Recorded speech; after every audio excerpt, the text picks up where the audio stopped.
This is Daily Blast Live. We're talking about what you're talking about. Real, honest, entertaining, live. DBL starts right now. 3, 2. Welcome to DBL. It's Wednesday, September 2nd. I'm Tori here with Al, and Lindsay joins us from home. I did want to let everyone know, oh, look how good she looks. She looks fantastic. I got a new phone case. It's a fire, and it says I'm literally stoked to be here. But no. Like the fire. No, it's that we can't kick things off like that, Lindsay. That's like bad juju. You're welcome. Thank you. Tori is good for a corny joke. That's good. Yes. I can't stop laughing. Thank you, Lindsay. Your laugh makes me laugh, so it worked out well. Well, we are starting things off today with some big entertainment news. The Dancing with the Stars cast was revealed this morning, and boy, are there some surprises. Here is the show's new host, Tyra Banks, revealing the stars this season. Let's all take a look. What's up, America? Get ready for an epic new season of Dancing with stars that will light it up. AJ McLean, Vernon Davis, Sky Jackson, Johnny Weir, Caitlin Bristow, Charles Oakley, Jeannie Mai, Justina Machado, Jesse Metcalf, Michelle Stouts, Anne Heche, Monica Aldama, Neve Schulman, Nelly, and Carol Baskin. Oh my Lord, everyone is talking about Tiger King's Carol Baskin, who many claim, I didn't say anything, may have had a hand in the death of her late husband, which of course she denies. Maybe to a tiger was fed, but can she dance? That's what's important. Fans were pleasantly surprised to see Nelly on the show. Do you think he has the moves to make it? Yes. Okay, good question. And here at DBL, there are a lot of Selling Sunset fans, so we're super excited to see Chrishell Stause. She will be dancing for the Mirrorball Trophy. I'm sorry, we just have to go back to my little cats and kittens, Carol Baskin. Is she gonna kill on the dance floor? Oh, Lindsay, I'm predicting her to have a long run, not because I think she's a good dancer, but she is the name on here for basketball fans is Charles Oakley, but she is the person that everybody's going to be looking for, and I think she's going to go far, even if there's some situations where she probably should have been eliminated. What do you think, Linz? Never mind that she may have or may have not murdered her husband. Let's forget that and put her on national TV. Let's forget that, Lindsay. Let's forget that because what does Erica Cobb say? Fame, shame, it's all the same game. People know her. For whatever reason, she's famous, infamous. People know her. Murder, schmurder, we want to see the Roomba. I'm excited about Nelly.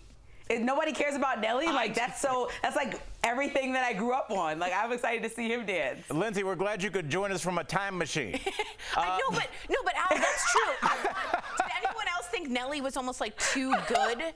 I thought he was too big for this. I'll tell you this, Nelly has done what I think 50 Cent has done. There's a lot of rappers, because you forget rap is such a young genre of music that now we're seeing rappers kind of post-rap career, but also making their name in other ways. And like Nelly tours with a lot of country bands, like big country bands. I know him in Florida, Georgia Line. They toured together. So Nelly still has a huge fan base in the Midwest, and his music just makes people happy. It reminds them when they were younger. So Nelly's a big name too. What do you guys think about this? Neve Schulman comes out there. He is, of course, the host of Catfish, and it's not him dancing because he's been catfishing everyone. Okay. Thank you. Okay. And then I don't know about that one. No, Lindsay, you encouraged her earlier, so you got to take that. You got to own that. Okay, my bad. And then there's Anne Heche, which is super random. So, let us know if you're watching. I think a lot of people will tune in because there's nothing else to do. Well, we actually have to get to talk of the new allegations, switching gears here, about the First Lady Melania Trump. There's a new tell-all memoir coming out, okay, by her former aide and very best friend named... She looked like she just read it. Her eyes are expressive. Named Stephanie Winston Walkoff in the book, Stephanie claims Melania regularly used personal email accounts while in the White House. On Twitter, "Lock Her Up" was trending, which of course many of you will remember from the 2016 election, having to do with Donald Trump attacking Hillary Clinton over her use of a private email server. Now, the memoir also delves into allegations of this tension between Melania and her daughter-in-law Ivanka Trump, including an effort, like I told you before, to block Ivanka's photos from being taken. Do you see this? That was apparently on purpose, called Operation Block Ivanka, so that Melania would not let her face be shown. That sounds like something the Secret Service would have. I know. During the president's inauguration, here's what Walkoff said about it on CNN this morning. Ivanka usurped Melania in every way that she possibly could. Ivanka wanted to control, really, her place in the administration. So she really was, they call her, Melania called her princess, we called her princess. She really is the princess who wanted to be queen. There is a battle royale. I mean, it's friction, suspicion, deceit, deception. I mean, it doesn't stop. Okay, so she calls it for a little inflection and a reflection. Yeah, right. Without any deflection. Well, very. That's true. She called it the Cold War between Ivanka and Melania. And Lindsay, I know you kind of live for this drama. Is this interest you? Yes, Operation Block Ivanka, like just straight up have an operation named after her to block her from pictures and all things. I can't wait to read this. I think that's ridiculous and hilarious. But I also want to point out that Ivanka is not a government employee. So technically, yes, she can use her personal email, but if you're married to the person that wanted to put Hillary Clinton in jail for using her personal email, I think that should be something taken into consideration. That's fair. What do you think about this idea that she also, Al, said last night on TV that when she felt she was getting thrown under the bus, this is Stephanie Walkoff, by the Trumps, she hit record and she has the receipts, the tapes? I don't think it matters. I don't think it matters. I think I was so dramatic. I know it just. I really don't think that it matters. I think the people that still support the president know that they've accepted that he's a flawed man. Some have accepted that he's a very flawed man. But they say Trumpers for life. They mean it. They're like Tupac fans. I bet you there's not a crossover there. No, there's probably no not. Crossover. An extreme collaboration. Trumpers forever. No crossover. All right. Let me know if you are a crossover right there. I'd love to call you I wonder what the crossover between Tupac fans and Trump. There's got to be somebody. Nobody. There's nobody. There's got to be four people. That Venn people. diagram is miles apart. Tupac touched a lot of people. Okay. A lot of people are slamming House Speaker Nancy Pelosi today. Fox News reports Pelosi visited a San Francisco hair salon despite pandemic restrictions that only allow salon services outdoors. So Fox News obtained this security footage that shows Pelosi with a mask around her neck walking through the salon with a stylist wearing a mask following behind her. Now, the speaker's office defended her visit, saying, quote, the business offered for the speaker to come in on Monday told her they were allowed by the city to have one customer at a time in the business. The salon owner told Fox News that it was a slap in the face. But the question is, should lawmakers be called out for not following guidelines? Yes. I got my hair done. I wore a mask the entire time. I didn't take it off to do washings. I love Nancy Pelosi, but that can't be a double standard. They made you do that before the pandemic to curb the talking, though. So that's so inappropriately rude. Okay. Lindsay, what do you think about? Did you wear a mask when you got your hair done the whole time? I mean, I just think the irony here is that Nancy Pelosi actually makes the laws, and maybe not that exact law for that exact salon, but she knows what's going on. She knows that she's having that special appointment because she's a celebrity and they're squeezing her in. It's not outdoors like they're asking people to do it. Yeah. So I think she knew what she was doing, but she wanted her hair done like we all do. Yeah. So, I mean, if you're gonna take that risk, you can't be a lawmaker, period. Other people maybe can.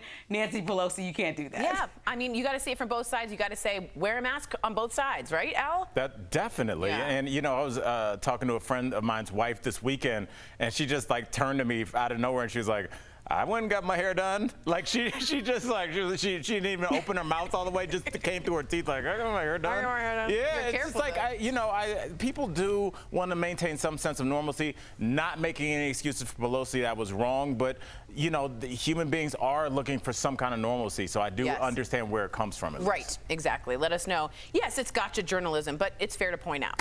Well, we do have to give a big DBL shout out to California lawmaker Buffy Wicks.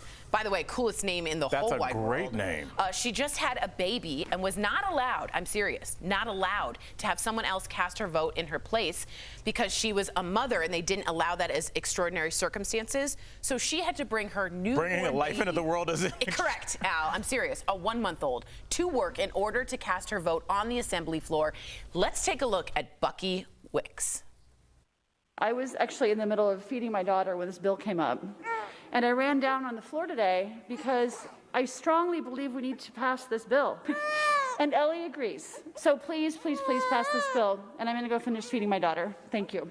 Mic drop. By the way, her name is Buffy, excuse me. Lindsay, what do you have to say for this? This is how we see our mothers and females. This is how we see them. Right, I think there needs to be some way that we can allow people that literally just had a baby some time to actually cast their votes, but through somebody else. That's kind of ridiculous that she had to go down there with the newborn. But I'm happy that that shows somebody is taking their role super seriously and going to do anything to make sure that something that she believes in gets passed. You know what country has more women in power than us, Al? Pakistan. We're behind Pakistan in women in power. Just fix it, guys. Like Lindsay said, just figure out a way. We figured everything out. We have the internet. We can figure out how to vote if you have a newborn. Stop it.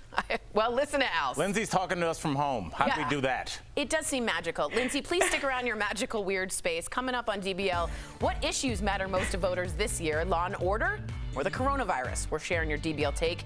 And as the pandemic rages on, most of our employees are still working from home.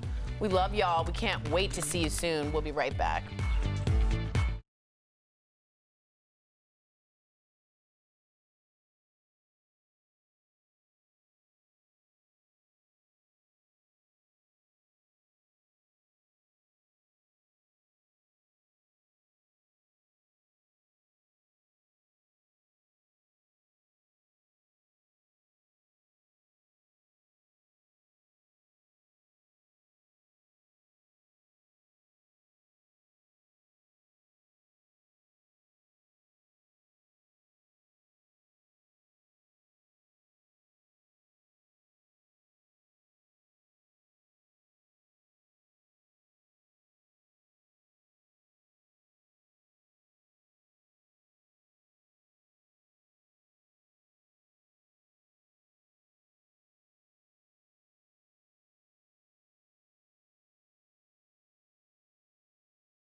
Welcome back to DBL. Okay, let's be honest. The country is completely divided going into the November election, and we want to call that out. Republicans and the Trump campaign are focusing on the, quote, law and order issue. The show? The reruns? Bum, bum. Wasn't that a great show? It was. Jerry Orbach. Ugh. Dick Wolf. Okay. But a new Reuters poll shows 78% of Americans are actually more concerned about the coronavirus. Just 8% see crime as the top priority. So DBL Nation, we go to you. We want to take your temperature. What's the biggest issue this election? Is it crime or is it the pandemic? Now, before we share your comments, we want you to go to dblvote.com to weigh in. We're going to share the results of that poll later in the segment, so make sure you get there and keep watching. Now to your comments, I'm going to get their takes. Lindsay and Al, first up, it is Lindsay's.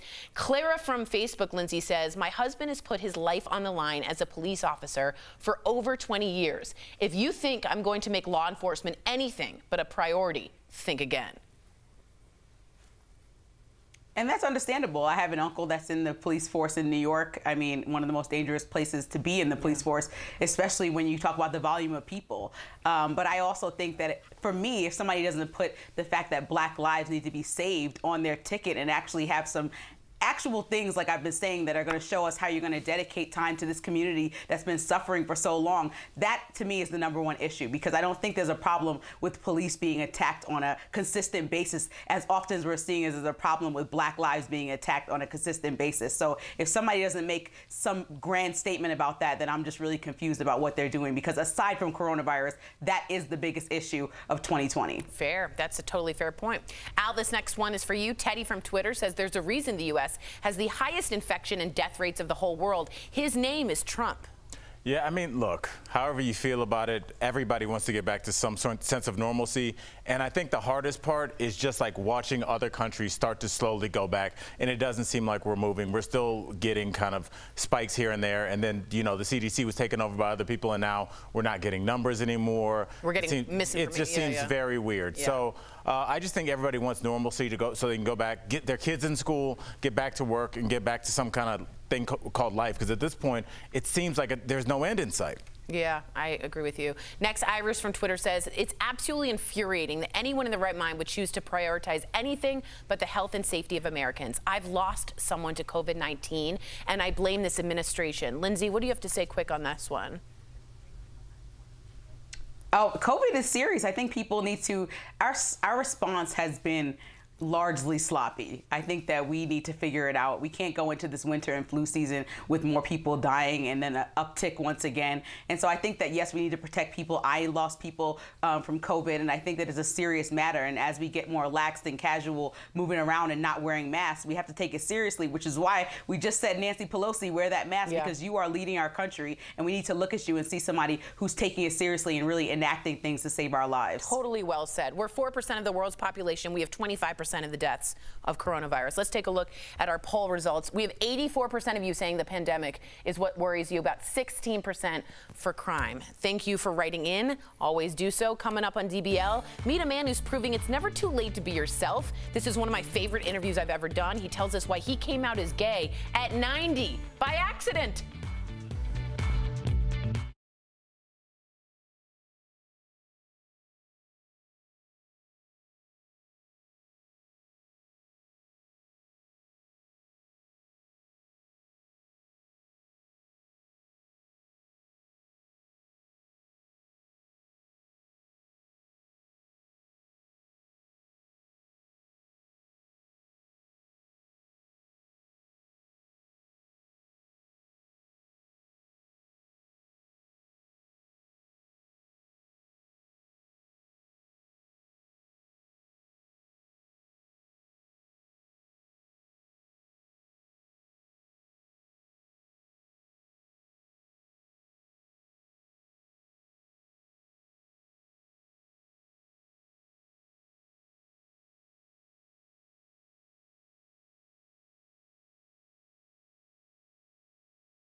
Welcome back to DBL. Born just before the Great Depression, Kenneth Feltz almost lived his entire life in the closet as a gay man. He got married, he became a father, he even secretly fell in love with another man. As a senior, he set out to find the man he loved, but sadly discovered he passed away. He discovered his lover had passed away. This led him to share his true colors in today's DBL Spotlight. Hello, Kenneth. Welcome to Daily Blast Live. Your coming out story is fascinating. So can you explain to us how being in quarantine actually led to you coming out at 90 years young? Yes, just starting last July, I had some medical problems, including cancer, and I was quarantined at home for quite a while. And then before I was finished with that, became the virus. It was suggested that I might write my biography, something to do during this lockdown.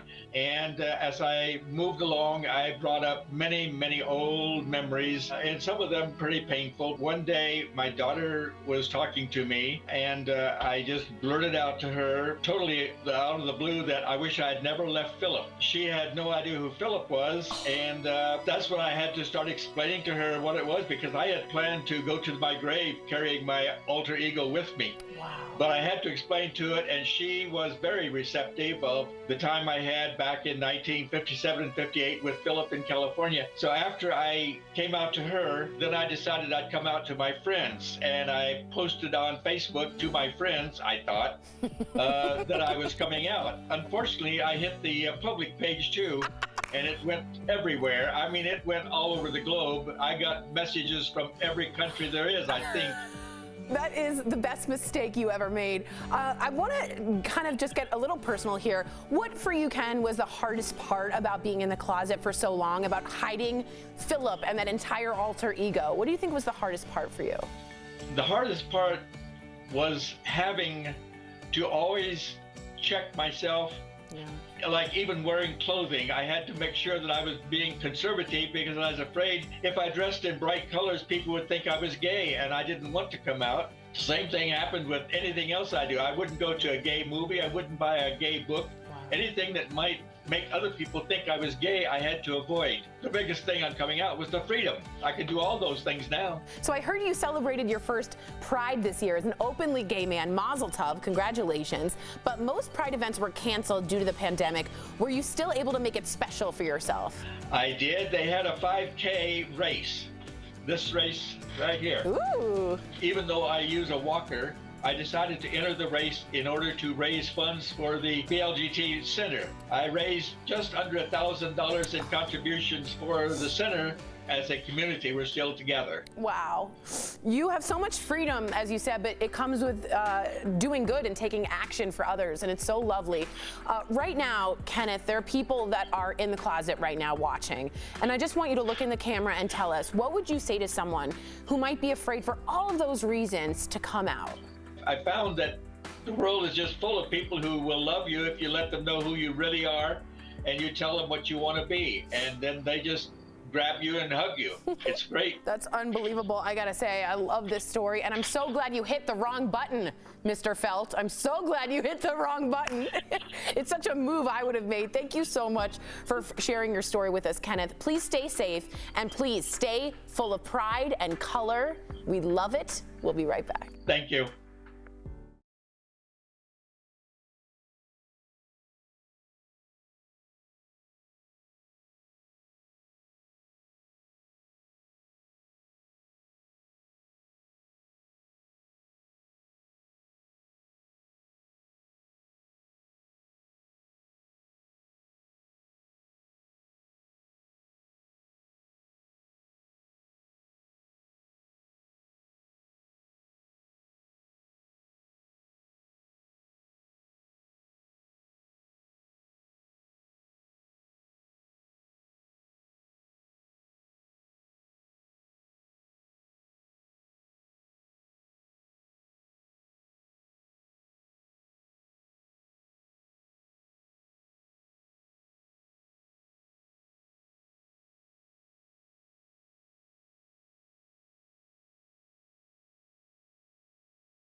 Welcome back to DBL. From sleeping at work to frosé, we're going to take a look at some of the most interesting Google searches during the COVID-19 pandemic. You ready? Here's today's Rise and Thrive, sponsored by SoClean. Zippia.com studied Google trends from each state between April and August. There were a lot of quarantine-related searches like Zoom backgrounds in California, getting a cruise refund in North Carolina, and the quarantine 15 in New York. Now, Coloradans' most interesting search, how to stop drinking. Having trouble sleeping ranked high in Texas, and how to sleep at work was the most interesting search in Florida. When it comes to sleep for ways to rest easy, go to SoClean.com or call 1-800-528-6029. Did you see that high school student that showed everybody how to sleep on the Zoom call? You just set it to like a 3-second start over, and it's just smart. you sitting there, unless they call on you. That's not good. Not suggesting kids do that. I did want to call out Ray's Vibe, who said that Carol Baskin, her first dance should be to Eye of the Tiger. Yes, we laughed in the studio about that, Ray. That was hilarious. Bravo. DBL's new every day. We'll see you Ray's gonna same take my time, job. Same place tomorrow. I'll see you Ray's tomorrow. Bye.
Here's what we're talking about today on Daily Blast Live.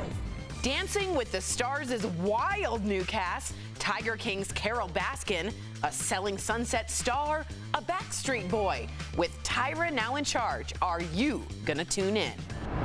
Melania Trump gets accused of using a personal email at the White House. Is there a double standard here? Plus, Nancy Pelosi takes heat after getting a salon blowout. Did she do anything wrong? Rihanna reveals that she still loves Chris Brown. And I see that he loved me the same way. Today's discussion: can you remain close with a person when past abuse is in the picture? And David Blaine with a bunch of balloons. What could go wrong? Wow. Did his latest stunt take off or fall flat? Real, honest, entertaining, live. DBL starts right now. Welcome to DBL. It is Wednesday, September 2nd. I'm Sam here with Al. Hey. How are you? Feeling good. How about yourself? I'm just so proud of you still about your children's book. Oh, so proud of thank you. Yep, everybody, we talked about it already. He wrote a children's book. It's phenomenal. Go to your website. Yes, aljacksonlive.com. Thank you. Very cool. Erica joining us from home. How are you, Erica? I'm wonderful. I'm looking to see where is Baby Ford. Exactly. That is the title of the book. Proceeds go to Firefly? Yes, Firefly Autism House here in Lakewood, Colorado. So very cool. He's an author too, folks. Okay, so we are starting things off today with some big entertainment news. The Dancing with the Stars cast was revealed this morning, and let me tell you, there are some surprises. Here is the show's new host, Tyra Banks, revealing the stars this season. Take a look. What's up, America? Get ready for an epic new season of dancing with stars that will light it up. AJ McLean, Vernon Davis, Sky Jackson, Johnny Weir, Caitlin Bristow, Charles Oakley, Jeannie Mai, Justina Machado, Jesse Metcalf, Michelle Stauss, Anne Heche, Monica Aldama, Neve Schulman, Nelly, and Carol Baskin. Ooh, everyone is talking about Tiger King's Carol Baskin, who many claim may have had a hand in the death of her late husband, which, of course, she denies. But can she dance? I think we can see. Fans were pleasantly surprised to see Nelly on the show, and here at DBL, there are a lot of Selling Sunset fans. So we were excited to hear Michelle Stauss will be dancing for the Mirrorball Trophy. I would have preferred it would have been Christine, Erica, but what do you make of Carol? What do you think about Carol Baskin? And I actually think Tyra's going to kill it as host. Well, first of all, let me just say I wouldn't have preferred it to be Christine. No shade on Christine. She is who she is, but it feels a little one-dimensional to me. Chriselle was the choice from Selling Sunset, okay? I think this show should just be called Dancing with Our Quarantine Obsessions, because so many of these people have been people that we've been invested in because we aren't going anywhere. So I'm pretty excited about this season just because, one, they're doing it under quarantine, which is kind of setting a precedence for other shows like this, but also because we got invested in these people in a very short amount of time. So this will be an interesting season. I like it. Nelly, who's been reinvested in Nelly during quarantine? I love me some Nelly, but he is my hands-down favorite to win it all. I think he's going to win it. Yes, he's been clearly dancing on stage as a professional for 25 years, something like that. Nelly also has a big Midwestern following. Don't forget, Erica, I'm sure you know this, he toured and opened up for Florida-Georgia Line. I think he toured with the Backstreet Boys as well. So his music radiates with that kind of genre that's kind of the same Dancing with the Stars genre. He's still a good-looking guy, and he's still got the Band-Aid. He's my pick. I love the Band-Aid. It's so hot. Okay, he's my pick, too. Erica, who's your hot to win the Mirror Ball? Who's my hot? Is that what I said? Yeah. You stuck on Nelly, child. You stuck on Nelly. Nelly is swimming in her brain right now. Mama's got to get out. Let me tell you. Erica, who's your pick? Who's your pick to win the Mirror Ball? Honestly, I think it might be Chriselle. Okay. All right. We shall see. We shall see. Let us know your pick, DBL Nation. We got Michael D. Williams just writing in. I like Nelly. Such a stud. Oh, it's getting hot in her. Okay, so we got to talk about some of the new allegations about First Lady Melania Trump. A new tell-all memoir is out by her former aide and best friend named Stephanie Winston Walkoff. In the book, she claims Melania regularly used personal email accounts while in the White House. On Twitter, Lock Her Up was trending, which, of course, many of you will remember from the 2016 election, having to do with Donald Trump attacking Hillary Clinton over her use of a private email server. The memoir also delves into allegations of tensions between Melania and her stepdaughter, Ivanka Trump, including an effort to block Ivanka from photos taken during the president's inauguration. Here's what Walkoff said about it on CNN this morning. Ivanka usurped Melania in every way that she possibly could. Ivanka wanted to control, really, her place in the administration. So she really was, they call her Melania called her princess. We called her princess. She really is the princess who wanted to be queen. There is a battle royale. I mean, it's friction, suspicion, deceit, deception. I mean, it doesn't stop. Okay, so Al, here's yet another book. Are you going to read the book? Do you believe the book? The allegations? Where do we go from here? Nowhere, Sam. It doesn't matter. Everybody is so set, I believe, in who they're going for. it could be lock her up because they're not fans of Hillary, but when somebody on their side does it, it's okay, and vice versa. It's okay when somebody on your team does it. And so I don't think the revelations in this book or any other books that have had more kind of bombastic revelations than this one have had, it didn't have any impact. Bombastic? Yes. Well, Erica, there is one bombastic allegation. I've never said that word before in my life, and I just said it on TV. It is an allegation, but is that what that means?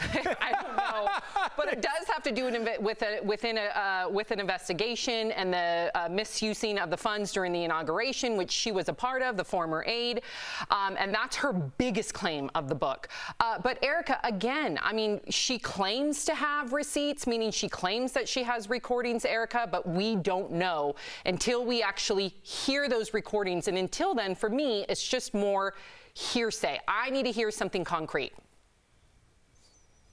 Sam, the only way I am interested in this information is if Bravo picks it up for a series, because it sounds exactly like some housewife mess that you know I love, because that is my guilty pleasure. Same. So when I see the series come out, that is when I will binge. Yeah. And I just want to say before we move on, I'm interested in like the money, that bombastic part of it. But when it comes to pitting her and Ivanka against one another, I think we need to do better. I mean, where's the female empowerment? I know that does happen, but I think that just comes off too gossiping, too catty.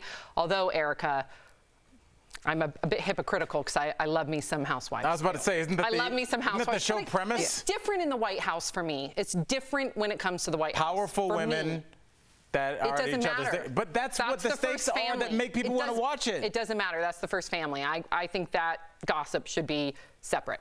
Okay, so a lot of people are slamming House Speaker Nancy Pelosi today. Fox News reports Pelosi visited a San Francisco hair salon despite pandemic restrictions that only allow salon service outdoors. Fox News obtained this security footage that shows Pelosi with a mask around her neck walking through the salon with a stylist wearing a mask following her. Now, the Speaker's office defended her visit, saying the business offered for the Speaker to come in on Monday and told her they were allowed by the city to have one customer at a time in the business. The salon owner told Fox News it was a slap in the face, but the question is, should lawmakers be called out for not following guidelines? Erica. This story is such a non-story for me, given the climate that we're living in. But let's just put it this way. Nancy Pelosi is not the only person in a leadership position who has been getting her roots done, okay? We can tell, people. We can tell. Listen, though, Al, I'm going to disagree. I think, of course, she can go get her roots done, but you got to practice what you preach. You got to wear a mask. I'm going to say that to the Nancy Pelosi's. I'm going to say that to the Mike Pence's. I'm going to say that to anybody. I don't care what side of the aisle you are on. This pandemic is serious, and everyone, if you are in public around other people, you should be wearing a mask. I mean, it's rules for them, and there's rules for us. And we saw this with, remember Chris Christie on the beach a couple of years ago, where he said no one can go there, and his family sitting there. I believe there was a governor somewhere up in the Northeast where his wife was found at an after-hours bar when the pandemic really just hit. Right. We see Pelosi right here. It's rules for you guys, and it's rules for us. And we're looking, and we're saying, oh, you guys can go get your hair done, but I can't. Well, now I'm going to go. Things start at the top and roll down, and this is why we're still sitting here in the pandemic, and things don't have any kind of bright light of changing when because other we countries keep are opening doing up. this. I know. I'm sick of it. It's I want to so go back frustrating. to normalcy, and then I see other countries opening up, and it's just frustrating. I want us all to just be normal again, but that's going to take a lot of sacrifice from our country and everybody, hopefully, eventually following the rules. I don't think that's going to happen. Oh, hold your breath. Yeah. Erica, stick around. Coming up on DBL, Rihanna says she still loves Chris Brown despite their rocky relationship. DBL Nation, could you still have those feelings for someone who abused you in the past? Plus, what issues matter most to voters this year? Interesting question, huh? Law and order or the coronavirus? We're sharing your DBL take. And as the pandemic rages on, most of our employees, they are still working from home. We miss you guys. Al and I 6 feet apart. Yes.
Welcome back to DBL. The country is divided going into the November election. Republicans and the Trump campaign are focusing on the law and order issue, but a new Reuters poll shows 78% of Americans are more concerned about the coronavirus. Just 8% see crime as the top priority. So DBL Nation, in your opinion, we always want to hear from you. What is the biggest issue for you this election, crime or the pandemic? Before we share your comments, we want you to go to DBLvote.com to weigh in. We will share the results of our poll later in this segment. Take a look at the bottom of the screen right there. Okay, now to your comments. I'm going to read them, then get Erica and Al's take.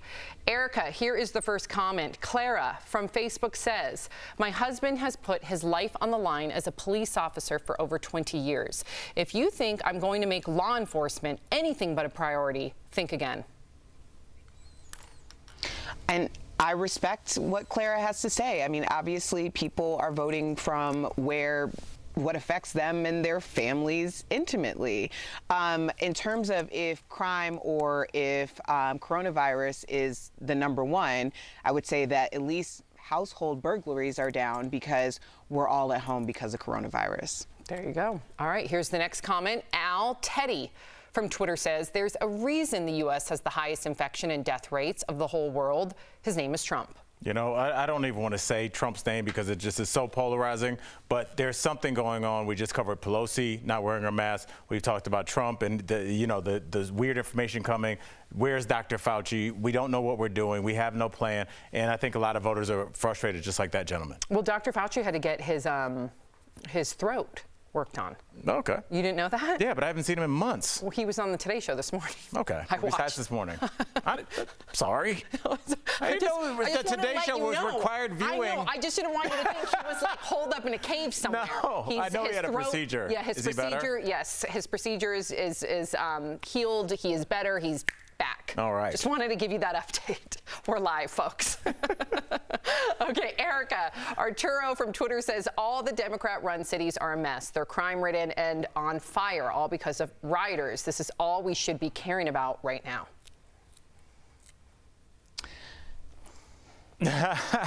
You know, you do you, Arturo. Yeah. Thank you for contributing. Thank you.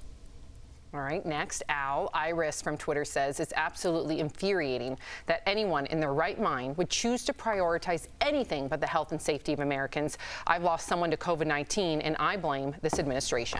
Look, I mean, it's going to start to happen to a lot of people. I've lost a family member due to COVID-19 early when everything first started, and it's going to eventually, somebody's going to know somebody or have worked with somebody or dated somebody that's passed away, and the closer it gets to you, the more of an issue it is for you. So if rioters are at your door, which I don't think they are for most people, that'll be your number one priority. But for most people that have older relatives, people that they love that are in danger of getting sick, I think COVID is going to usually lead the way. You know, Al, I really appreciate you looking at, and Erica said the same thing when she was answering one of your comments, just looking at everything from a single family's point of view. But one perspective that was left out was the families that have lost their loved ones to police brutality. So we're forgetting Ahmaud Arbery's family. We're forgetting George Floyd's family. We're forgetting, and there's a list that we don't even have time to disclose right now on television. So let's just remember, of course, those businesses that have, can you give me one moment to finish my thought, you guys? This is important. They're talking in my ear. It's important to, of course, acknowledge those small businesses that have been burned down. But it's also important to, and the police officers that are sacrificing their lives, but it's also important to acknowledge the families that have lost their sons, daughters, fathers, mothers to police brutality. We need to be empathetic on all levels. 63% say the pandemic is their biggest issue. Okay, so let's see. All right, Erica, we'll see you later in the show. Coming up on DBL, after robbers held up a children's lemonade stand, the neighborhood rallied for the youngsters. We'll show you.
DBL.com.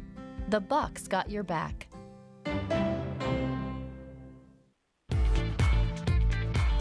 Welcome back to DBL. Does your community have your back? A neighborhood in Illinois is proving that it does. Last week, we told you about 3 boys who were robbed at gunpoint while running a lemonade stand. Their story went viral because of the way their community came together after the incident. Earlier, Jeff sat down with one of the boys and his dad. That is today's DBL Spotlight. Nathan, Jude, and welcome to DBL. First things first, I want to ask you about your neighbor's security camera that actually caught the robbery. Now, Nathan, as a dad, what were your thoughts when you saw this video? I actually saw it after a lot of my friends did, so I didn't even know it was out there. And when I did see it, I definitely had a new level of anxiety about the whole thing, just seeing it happen. I mean, I think it's so fair to say anger. Am I right? I felt a little more fear, I think, than anger. Just like, wow, what could have happened there? While it was actually happening, I was sort of surprised at the video because I didn't remember what I did, because I sort of leaned forward when they came to try to grab the box from them, but I didn't remember that actually happening at the time. Now, Jude, is there anything you'd like to say to the teens who robbed you? I am really glad that all of the police are trying to catch them, and I think it would be good for them to be caught, but I'm sort of worried about how much they're going to be punished because of all of the anxiety that everybody is in with the corona thing. I don't really want them to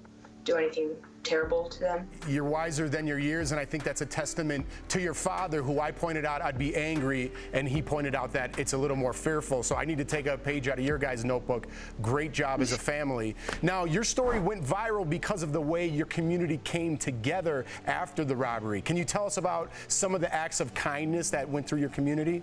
Right after that, police started coming in. Everybody kept coming. Like, some people gave us snacks to sell, and they kept buying lemonade while it was happening. So it was really awesome to see how the community was standing up for us. Dad, how do you feel about the community and the support that they gave you guys? It made the difference between a tragedy and something that actually was also really beautiful. I was thinking, like, if this happens in our neighborhood, like, we should not live here. Like, we definitely can't have a lemonade stand anymore. And within an hour of and seeing all these people stop and encourage the boys and say things to them like, please keep doing this, please don't give up. This does not represent our whole world. It doesn't even represent our community. And then the police too, saying like, we'll park a armored truck in front of your lemonade stand every day so that you can keep doing what you're doing. You had $30 stolen from you, but you raised thousands of dollars. What are your feelings on that, and what are you going to spend the money on? When the police came a few days later, they put on sort of a parade for us with maybe 10 or 20 police cars driving by. Every single person came and bought lemonade. That was a lot because all paid a lot extra. At first I was feeling like, oh man, this is too much. This is too much.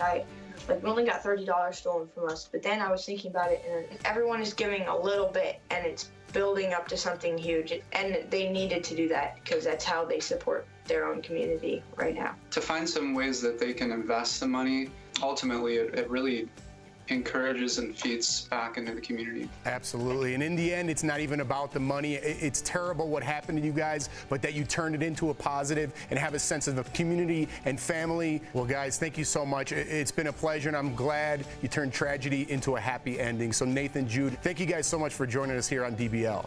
Thanks.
Welcome back to DBL. Okay, Al, I got your definition. Here it is, really quick, bombastic, high sounding, but with little meaning, inflated. That's a rough one. That could work. No. You were thinking of Bombshell a la Maybe, yes. Nancy Grace. But yeah, Bombshell and then Shaggy got in there. Okay, if you're sticking around, here's what's coming up. Kanye West gets deep about abortion in the black community. Stay tuned.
This is Daily Blast Live. We're talking about what you're talking about.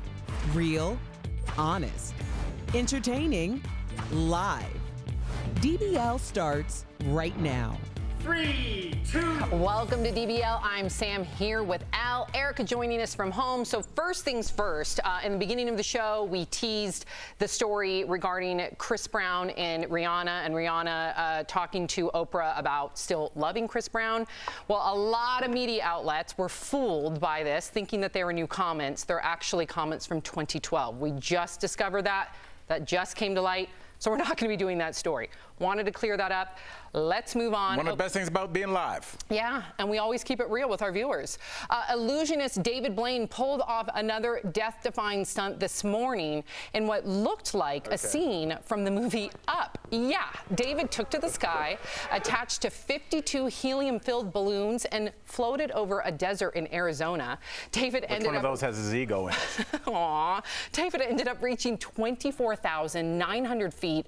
The whole thing was streamed on YouTube. So in a heart-stopping moment, he eventually, you guys, detached himself from the balloons and safely parachuted to land. David spoke to his daughter Dessa right after. Watch. You did it! Wow, I love you. You did it! I love you. You did it! In the universe. Yeah, this is all for you. Thank you. You did it! You didn't fall. Oh, you didn't fall. Can you imagine if he did fall? Horrific. Would you have your kids watching you Well, that's his life. Listen, and he addressed this before because he's done so many of these death-defying stunts, and he said he can't live unless he's doing these death-defying stunts, meaning like he is born and bred to get his endorphins going, and if he doesn't, he is depressed. So this is his way of life, and I'm sure his family understands that. But man, yeah, Erica, I mean, taking off in balloons, why would, I can't wait to see, wait, hold your thought, Al, hold your thought. Erica, why balloons? I mean, it's a crazy stunt, but he is the most random stunt. Yeah, it is, it's random. Yeah. Sam, I don't know why the man went up in the air on balloons. I do appreciate that he landed safely since his daughter was witnessing, and I'd imagine that it was all for you meant now your college fund is complete. Yes, exactly. That's how he makes his coin, Al. Yeah, I mean, look, I'm not hating Sam. Does that sound cool? Yeah, you did. Makes his coin, yes. Cool in the 40s. No, I mean, honestly, there are always people that are going to do things for our entertainment. This is no different, I see, than people that are tightrope walkers or people that jump the Grand Canyon on a dirt bike. I mean, some people do extreme stunts because people show up and line up to pay to watch. So I understand that. My question is to you and Erica, like, let's say it wasn't this. Let's say like you guys were MMA fighters. Would you guys have a young child, your daughter or somebody that looked up to you, would you have them at the fight? Because they could see you get really hurt, but his daughter could see him get really hurt. That's a tough question, Al. I would. If it's your, I don't think I would, but if that's your profession and you love it. Yeah, record it and show it to her after everything's all good. That's a good point. Erica, what would you do? I wouldn't be in the octagon, Sam, or whatever shape that is. Erica, put like 6 zeros on that check. We'll see what's up. Erica will be lacing them gloves up. I feel like in a different life, I could have been in the octagon. I could see it. Oh, yeah. Yeah, you're a D1 athlete. You're competitive. Mm-hmm. Okay, so Kanye West sat down for a candid and very controversial talk with Nick Cannon's on his Cannon's Class podcast. So Kanye talked about finding God, the importance of family, and his ongoing presidential campaign. He also says he has no regrets about disclosing he and Kim considered aborting their first child north during a rally in South Carolina. Watch. You realize that because of South Carolina, there are people who have decided to have the child because they connected. And if they were on the fence about it, they never saw anyone in my position take that position. Facts. And say, look at this. This is a 7-year-old right here. And she might have never made it here. Right. Wow. Okay. And if you listen to that interview, you know, he also went on to say that God told him to go up on stage and interrupt, you know, Taylor Swift when previously he had, it appeared he made amends with her. And then, of course, there was that whole fallout after that. But so now he's going back to saying that, no, he should have gone up there. He should have interrupted the speech because God told him, as well as, you know, criticizing Planned Parenthood. Al, what do you make of his interview with Nick Cannon? I don't know. I mean, he went on stage with a bottle of Hennessy as well. Did God tell him to do that too? You know, I just don't. I don't understand people with these huge platforms that just refuse to educate themselves, but just to speak on issues like this. This kind of stuff affects people's lives. People have bombed Planned Parenthoods, but people don't realize all the services that Planned Parenthoods provide for men and women across this country in rural places where there is no access to health care. And for him to just kind of throw something like that out there, having done no research with some kind of weird anecdote about a kid in South Carolina, it's just so irresponsible. It's like, what a waste of a platform. Well said, Erica. I'm like, are we allowed to talk about this or are we not allowed to talk about this? Is this a mental health issue or is this a issue that's going to affect a climate that is already very vulnerable and sensitive? I've already made my thoughts about Planned Parenthood and people who speak so ignorantly against it based on one service that is provided.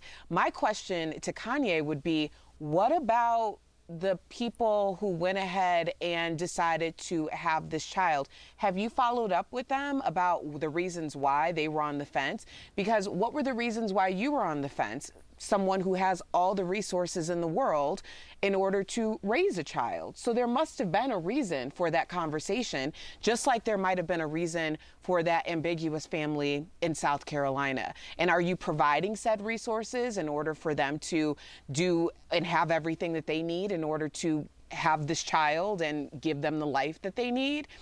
I just think that we're very short-sighted. Like, I was just having a conversation with someone not that long ago about my sexual assault, and they were saying the same things about Planned Parenthood. Like, I don't know what would have happened to me in that first 72 hours had I not had the resources and the support of Planned Parenthood. And there's a lot of other services that are offered through Planned Parenthood. So I really want people to think about that before just saying whatever to Planned Parenthood. It's an abortion center. Yeah, thank you for that, Erica. So Andy Cohen may have broken the bro code when it comes to posting pics on social media. Oh, I saw this on Instagram. Andy posted these pics of Anderson Cooper on Instagram, writing, "If it were a normal year, I'd be on vacation with my pal," threatening to post shirtless pics of him. "Well, it's 2020 and I'm at my desk, so I'd figured I'd just post without asking and piss him off." Well, apparently it worked. Ooh, should you ever post pics of your friends without their permission? What do you think, Al? You know, I don't post pictures of my kids. Now they're getting older. I have asked the two oldest ones, and they said they were fine. But usually when I do post things, like I took a picture of myself and two of my buddies that are now physicians when we used to travel as young guys when we were at Brown, and I called them. I was like, "Hey, can I post this?" And they were both like, "Yeah." So I do ask, especially if they're not in entertainment. And Erica? I think it's always kind to ask, but I do understand that some people are just like, "I look good in the picture, and so therefore it's going up" type thing when there's a group shot. But if you're gonna post somebody, individually, it better be like the best that they can be. Hey, yeah, he looks great in that. So I'm like, if you looked really good in the picture, which Erica, you and Sam radiated pictures, so you don't even know what it's like to take a bad picture. But if it was a really good picture, but you didn't agree to it, would you have a problem? Listen. Probably not. Okay, but honest. I think that this is a unique situation in the sense that this is Anderson and Andy Cohen's relationship, right? If you get to know them, if you listen to their podcast, if you go to their live show pre-pandemic, you always have Andy Cohen picking and poking and making fun of Anderson Cooper, making him uncomfortable, making him take shots of liquor he's never tried before. So it goes within their brand. Anderson Cooper is always going to be the one that's like, "Andy, why'd you have to do that?" And it's just work. So I think this is a non-story. I don't think Anderson Cooper is really upset by this, and he does look good. Just saying. All right, okay. I guess. Erica, we'll see you later in the show. Coming up on DBL, a horrific mass shooting in Texas shook up the way police respond to that type of chaos. The lessons learned next in True Crime Chronicles.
Welcome back to DBL. This week marks 1 year since tragedy struck in West Texas. It was the first mobile mass shooting in the U.S., and it has drastically changed how law enforcement handles crime today. We have a special look in DBL's True Crime Chronicles, but we do want to warn you, some of this footage is graphic.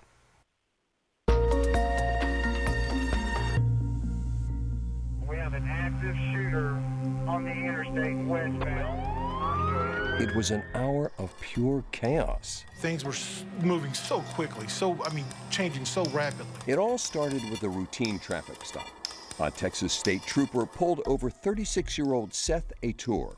He then shot and killed the trooper and proceeded to drive and fire. It was not somebody going into a store or a building like we've seen in the past. It was a mobile threat. Along the way, he hijacked a USPS car, killing the letter carrier, innocent bystanders, and continued to fire while driving from Odessa to Midland, Texas. As soon as they drove off, it seemed like the police were everywhere. And we started hearing reports that, there was more shootings over at Market Street, Bubba's and Twin Peaks, Walmart. 911 operators were flooded with calls. There were reports of multiple victims across 25 different locations. Police departments and call centers were struggling to communicate. Police channels were speaking over each other as the scene changed by the minute.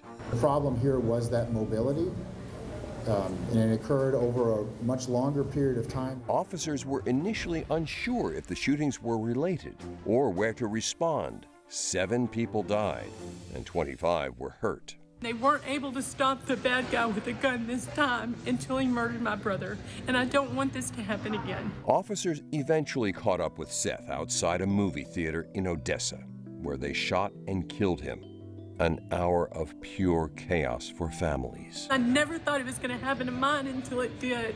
And an hour of pure frustration at the lack of communication between agencies. This shooting is definitely different. Could better communication have prevented this tragedy? It's an entirely new scenario officers are now learning from and adapting to in West Texas. Earlier, Tori and Jeff spoke with a journalist who was reporting live on air as the shooting was happening. Take a look. We're joined by anchor and reporter Dana Morris from News West 9 in Midland, Texas. Thank you so much, Dana, for joining us. Now, this is crazy, but you were anchoring on the air when everything was happening live. And we do a live show here, and it is difficult at times. What sticks with you most about that day? Well, you're right. I had to anchor for, I think, about 6 hours that day as all this information was kind of pouring in. But if I'm being honest, what really stuck with me that day were the moments right before I started anchoring, because in a smaller station that I'm in, it was really just me and the sports guy, and our phones started ringing off the hook to the point where I couldn't even put the phone down without having to pick it back up because hundreds of calls were coming in. And with that in mind, I knew there was a serious issue going on, but it was when the district attorney personally called my cell phone, it just really changed the whole perspective of what was happening. Wow. Now, Dana, police admitted there was a huge lack of communication that day. So what did they learn and how are they improving? What actually changed? Well, in dealing with a situation like this, I don't think anyone's prepared for exactly to handle something like this. I mean, this was a mobile mass shooting. This guy started in one county and traveled to another county, and I don't think any police departments are ready to really take on the scope of the response that was needed here. Were they a little unprepared as far as a county-to-county response? I believe so, but it's something that they did address. We know that in the coming weeks afterwards, they went and upgraded they spent a few $100,000, I believe, and they upgraded the system to something that allows them to kind of pipeline all their information into one center when an event like this happens, so everyone can kind of be on the same page, whether it be the sheriff's office, the college police, the university police, or just the city police departments. And they've also went and upgraded their system as a mass notification system that residents and citizens can sign up for. So again, God forbid anything like that were to happen again out here, they would get direct alerts from law enforcement through that notification system. it's not just police that change, it's the community. So Dana, a year later, how has your community come out? Are they stronger? Are they more fearful? What I've seen, though, is that this community, despite all the hardships and all the restrictions and all the things that we're dealing with right now, people are still taking time to remember this anniversary and how impactful it was, on both of our communities, Midland and Odessa. And seeing that, it makes me feel that people haven't forgotten and people still care. And I think people have grown stronger and, again, closer knit and more caring of one another after something so dramatic and so tragic happened in this community. It's the only silver lining. Thank you so much, Dana. Well said. For the latest on this case and to learn more, visit newswest9.com. You can also listen to a new podcast episode out about this day. It should be fascinating. Just search True Crime Chronicles on your favorite podcast player. Dana.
Or go online to caramiabroad.com.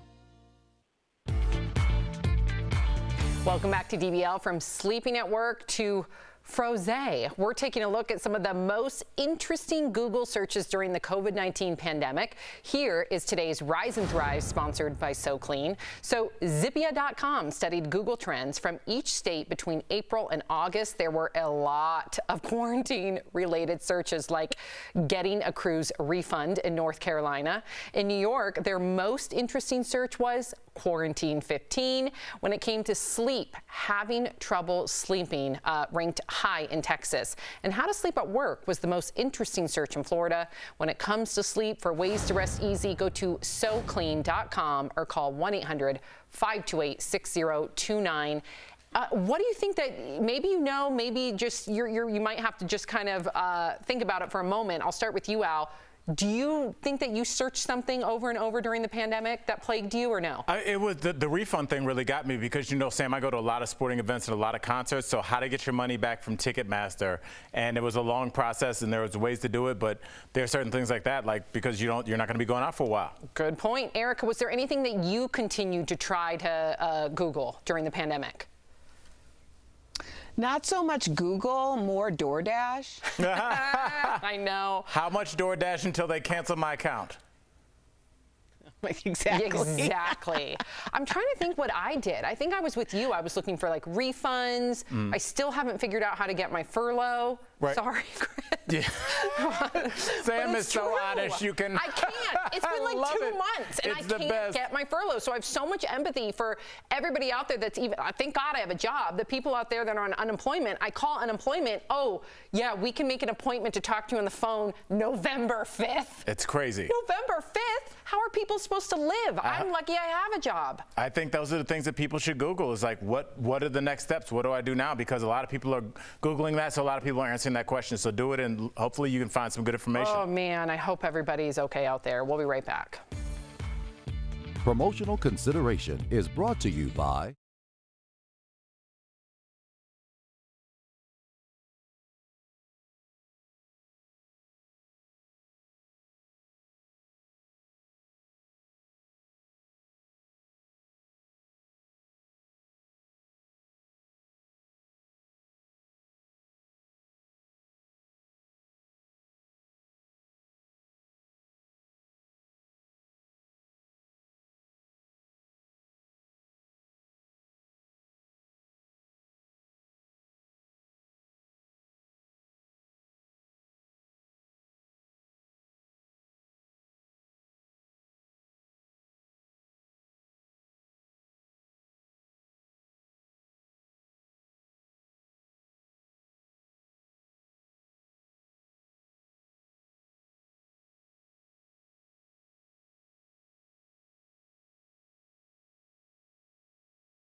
Welcome back to DBL. We love sharing your comments. Okay, so most of you speaking about Kanye West. Amanda on Facebook says, oh my God, Kanye West, give it a break. You are a joke.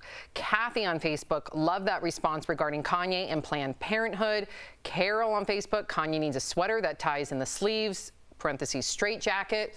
So this is where it gets, as Erica spoke to earlier, like how do you differentiate having empathy for somebody who clearly is suffering from a mental breakdown, also mentally ill, per his own words, but at the same time, I deal with a mental illness. I know many people that deal with mental illnesses. You can't use that as your end-all be-all crutch and your excuse. Yeah, it just seems like it constantly comes up when he needs to get out of something he said, but he doesn't take back everything he said. So he made those comments about Harriet Tubman, didn't take those back. So I'm not buying the mental illness thing at all. Do we still have Erica? I want to know what she thinks. Yeah, Erica, it's almost, to me, it's a little insulting because most people, you know the difference between right and wrong, even when you're dealing with a mental illness.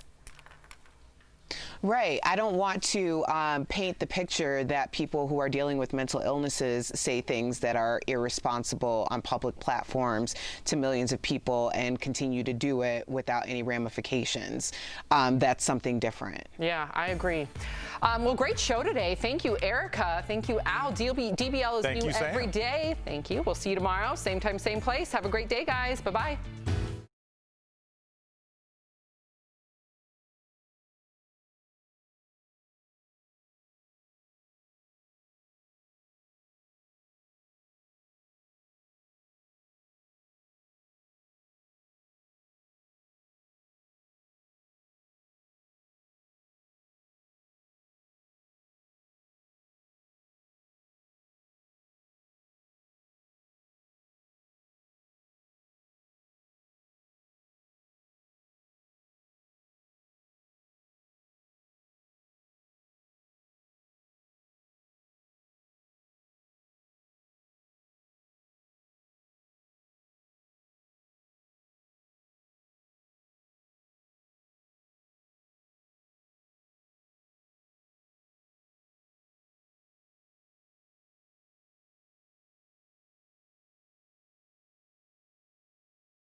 This is Daily Blast Live. We're talking about what you're talking about. Real, honest, entertaining, live. DBL starts right now. Welcome to DBL. I'm Sam here with Al. Hey, hey. We got a very special show for you today. We're taking a break from all the news and politics. Yep, anything heavy. We all need an escape, yes. Right? So that's what today is all about. Instead, we're going to look back at some of our favorite interviews from this past summer. I love this interview, Sam. And to kick things off, we're starting with a heartwarming story of a single foster dad who adopted a 13-year-old boy. The father and son may not look alike, and they come from completely different parts of the world, but there's no denying their bond. Take a look. Your message of hope and love is ridiculously inspiring. Peter, you officially adopted Anthony last year, and I hear it was really emotional. I just want to know about that day. Well, that day of adoption, it's hard to describe to a dad who'd been waiting all my life to be called a dad, but also I'd been waiting for to make it official. And Anthony, from the day he entered my house, he'd always wanted to be adopted. So the waiting had been so long. So by the time we had the date, I did not sleep for 2 days, just wondering, when is this gonna happen? And he'd been asking, Dad, when do I get adopted? And I didn't have what to tell him, but this time I had an answer, so it was really exciting. That is amazing. Anthony, I heard you guys just adopted another family member, Simba. Talk to me, that's the most important thing. How's your puppy? He's doing pretty good. He's really playful, so that's really nice, and he likes to go on walks and play around. And he's already learned a lot of cool traits, so that's really nice. That's the best. I love dogs. Anthony, I know you started calling Peter Dad before you were adopted, but I just wanted to know in your own words why you wanted to do that. Why was that important to you, Anthony? I guess that I just wanted somewhere that I could feel safe and somebody that I could trust. Wow, that's the best way of saying it I've ever heard. Totally understandable. Peter, parenting is hard, and you're doing it as a single dad. First off, are you single? Because I'm going to try and set you up, because I want to. I know. Yes. Anthony, you don't want that. Is that right? You don't want your dad to get married. Is that right? Come on. No, you get someone to cook food. Yeah. If you cook food, you already have food. I already know how to cook mac and cheese and ramen noodles and hot pockets. You're good to go? So, are you single though, Peter? Absolutely. In every way, shape, form. Yes, absolutely single. All yes. Right. I'm getting on this. Well, what I'm brushing right now. Yeah, you are. Yeah, you are. Well, I want to know what made you want to take on this incredibly challenging role. What was in you that wanted this? So I grew up in Africa, and I had the worst childhood you could think of.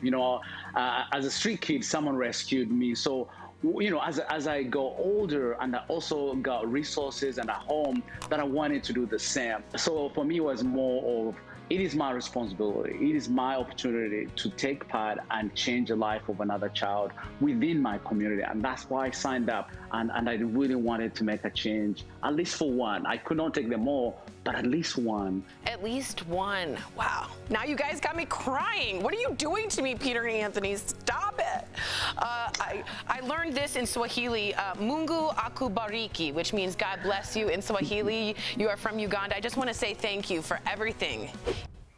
That is dad goals right there. Peter, not only completely selfless and loving, but a single father. That's not easy.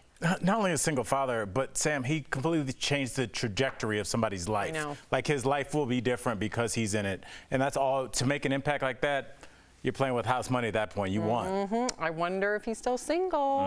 We never got that update. Good looking dude. No matter where in the world you live, so much has changed due to the pandemic. And earlier this year, we took some time to see how this new reality has affected people around the globe. It's a series we called Hope Around the World. And in this interview, we met up with Marcelo, who lives in Brazil. Enjoy. So I'm Marcelo Corde, I'm from Brazil. I used to live in São Paulo, but since the beginning of this quarantine scenario here in Brazil, I moved back to my parents' home in Manaus, a city in the north of Brazil. Since the beginning of this pandemic scenario here in Brazil, every state choose their own way to fight against the spread of this virus. What we see here in Manaus, in other cities, is that there's a lot of people in quarantine. Okay, but if you go to poorest neighborhoods, you're gonna see a lot of people still working in Manaus. You need to use masks on the streets. It's not a law, you don't have fines, but some stores like drugstores or supermarket or grocery stores, they are not allowed in. Those taking during the president's inauguration. Here's what Walkoff said about it on CNN this morning. Ivanka usurped Melania in every way that she possibly could. Ivanka wanted to control really her place in the administration. So she really was, they call her, Melania called her princess, we called her princess. She really is the princess who wanted to be queen. There is a battle royale. I mean, it's friction, suspicion, deceit, deception. I mean, it doesn't stop. Okay, so Al, here's yet another book. Are you going to read the book? Do you believe the book? The allegations? Where do we go from here? Nowhere, Sam. It doesn't matter. Everybody is so set, I believe, in who they're going for. It could be lock her up because they're not fans of Hillary, but when somebody on their side does it, it's okay, and vice versa. It's okay when somebody on your team does it. And so I don't think the revelations in this book or any other books that have had more kind of bombastic revelations than this one have had, it didn't have any impact. Bombastic? Yes. Well, Erica, there is one bombastic allegation. I've never said that word before in my life, and I just said it on TV. It is an allegation, but is that what that means? I don't know. But it does have to do with with an investigation and the misusing of the funds during the inauguration, which she was a part of, the former aide, and that's her biggest claim of the book. But Erica, again, I mean, she claims to have receipts, meaning she claims that she has recordings, Erica, but we don't know until we actually hear those recordings. And until then, for me, it's just more hearsay. I need to hear something concrete. Sam, the only way I am interested in this information is if Bravo picks it up for a series, because it sounds exactly like some housewife mess that you know I love, because that is my guilty pleasure. Same. So when I see the series come out, that is when I will binge. Yeah, and I just want to say before we move on, I'm interested in like the money, that bombastic part of it. But when it comes to pitting her and Ivanka against one another, I think we need to do better. I mean, where's the female empowerment? I know that does happen, but I think that just comes off too gossiping, too catty.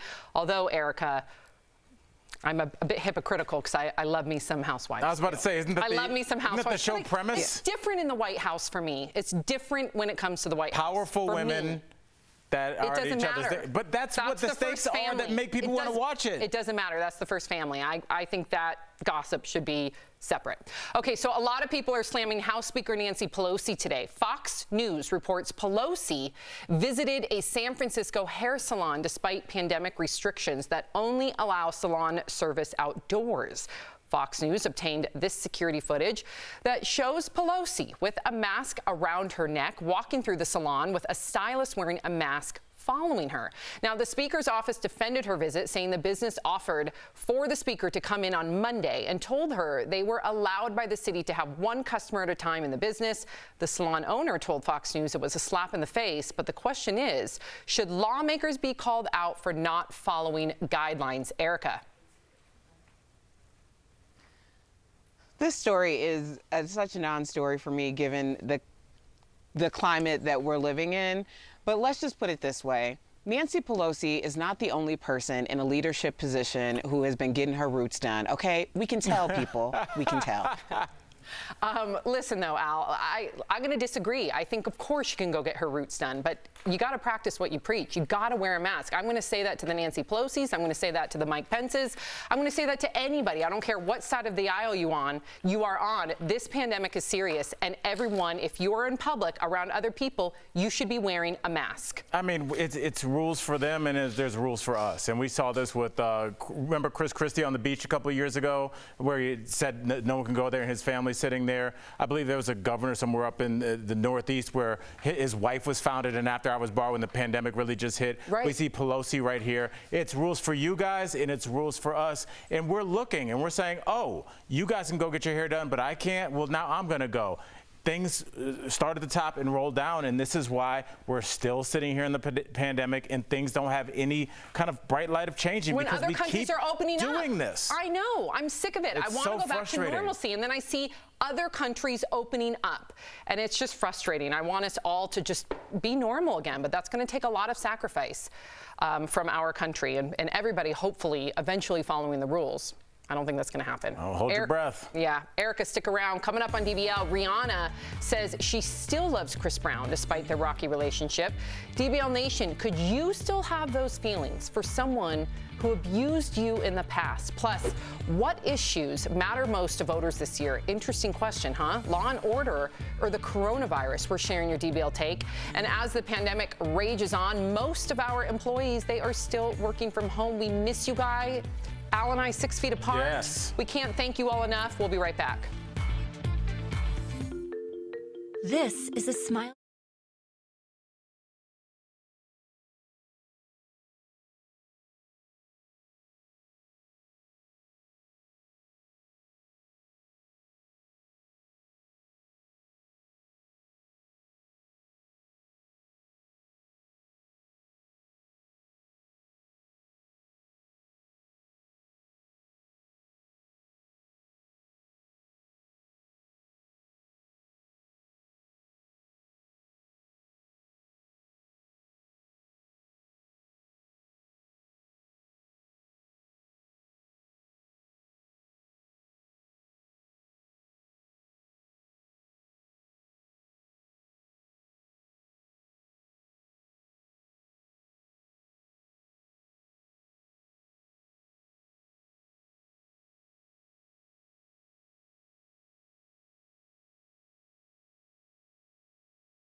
and the Trump campaign are focusing on the law and order issue, but a new Reuters poll shows 78% of Americans are more concerned about the coronavirus. Just 8% see crime as the top priority.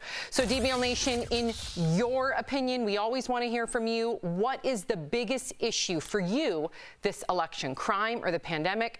Before we share your comments, we want you to go to dblvote.com to weigh in. We will share the results of our poll later in this segment. Take a look at the bottom of the screen right there. Okay, now to your comments. I'm going to read them, then get Erica and Al's take. Erica, here is the first comment. Clara from Facebook says, my husband has put his life on the line as a police officer for over 20 years. If you think I'm going to make law enforcement anything but a priority, think again. And I respect what Clara has to say. I mean, obviously, people are voting from what affects them and their families intimately. In terms of if crime or if coronavirus is the number one, I would say that at least household burglaries are down because we're all at home because of coronavirus. There you go. All right, here's the next comment. Teddy from Twitter says, there's a reason the U.S. has the highest infection and death rates of the whole world. His name is Trump. You know, I don't even want to say Trump's name because it just is so polarizing, but there's something going on. We just covered Pelosi not wearing her mask. We've talked about Trump and the weird information coming. Where's Dr. Fauci? We don't know what we're doing. We have no plan. And I think a lot of voters are frustrated just like that gentleman. Well, Dr. Fauci had to get his throat worked on. Okay. You didn't know that? Yeah, but I haven't seen him in months. Well, he was on the Today Show this morning. Okay. I watched. Besides this morning. Sorry. I didn't know the Today Show was required viewing. I know. I just didn't want you to think he was like holed up in a cave somewhere. No, I know he had a procedure. Yeah, his procedure. He better? Yes, his procedure is healed. He is better. He's back. All right. Just wanted to give you that update. We're live, folks. Okay, Erica. Arturo from Twitter says all the Democrat-run cities are a mess. They're crime-ridden and on fire, all because of rioters. This is all we should be caring about right now.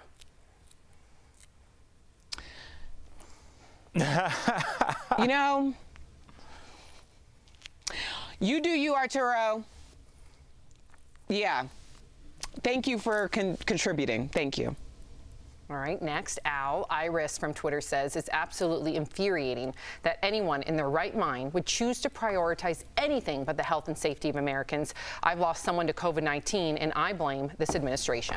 Look, I mean, it's going to start to happen to a lot of people. I've lost a family member due to COVID-19 early when everything first started, and it's going to eventually, somebody's going to know somebody or have worked with somebody or dated somebody that's passed away, and the closer it gets to you, the more of an issue it is for you. So if rioters are at your door, which I don't think they are for most people, that'll be your number one priority. But for most people that have older relatives, people that they love that are in danger of getting sick, I think COVID is going to usually lead the way. You know, Al, I really appreciate you looking at, and Erica said the same thing when she was answering one of your comments, just looking at everything from a single family's point of view.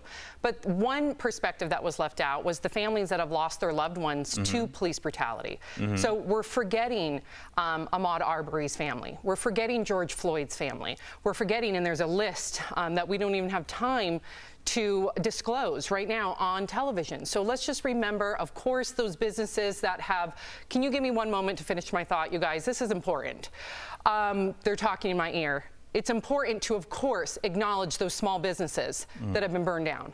But it's also important to, and the police officers that are sacrificing their lives, but it's also important to acknowledge the families that have lost their sons, daughters, fathers, mothers to police brutality. We need to be empathetic on all levels. 63% say the pandemic is their biggest issue. Okay, so let's see. All right, Erica, we'll see you later in the show. Coming up on DBL, after robbers held up a children's lemonade stand, the neighborhood rallied for the youngsters. We'll show you how next in our DBL Spotlight.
Welcome back to DBL. Does your community have your back? A neighborhood in Illinois is proving that it does. Last week, we told you about 3 boys who were robbed at gunpoint while running a lemonade stand. Their story went viral because of the way their community came together after the incident.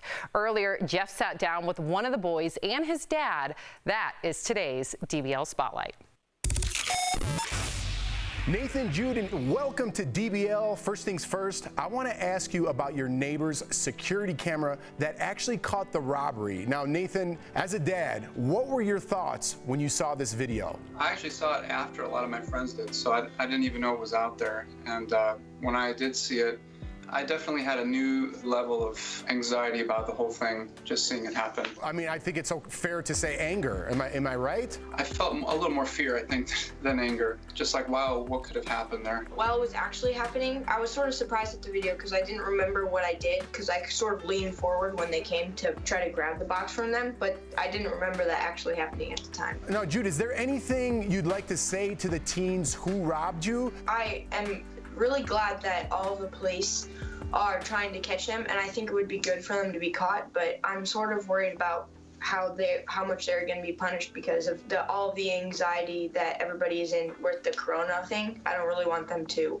do anything terrible to them. You're wiser than your years, and I think that's a testament to your father, who I pointed out I'd be angry, and he pointed out that it's a little more fearful. So I need to take a page out of your guys' notebook. Great job as a family. Now, your story went viral because of the way your community came together after the robbery. Can you tell us about some of the acts of kindness that went through your community?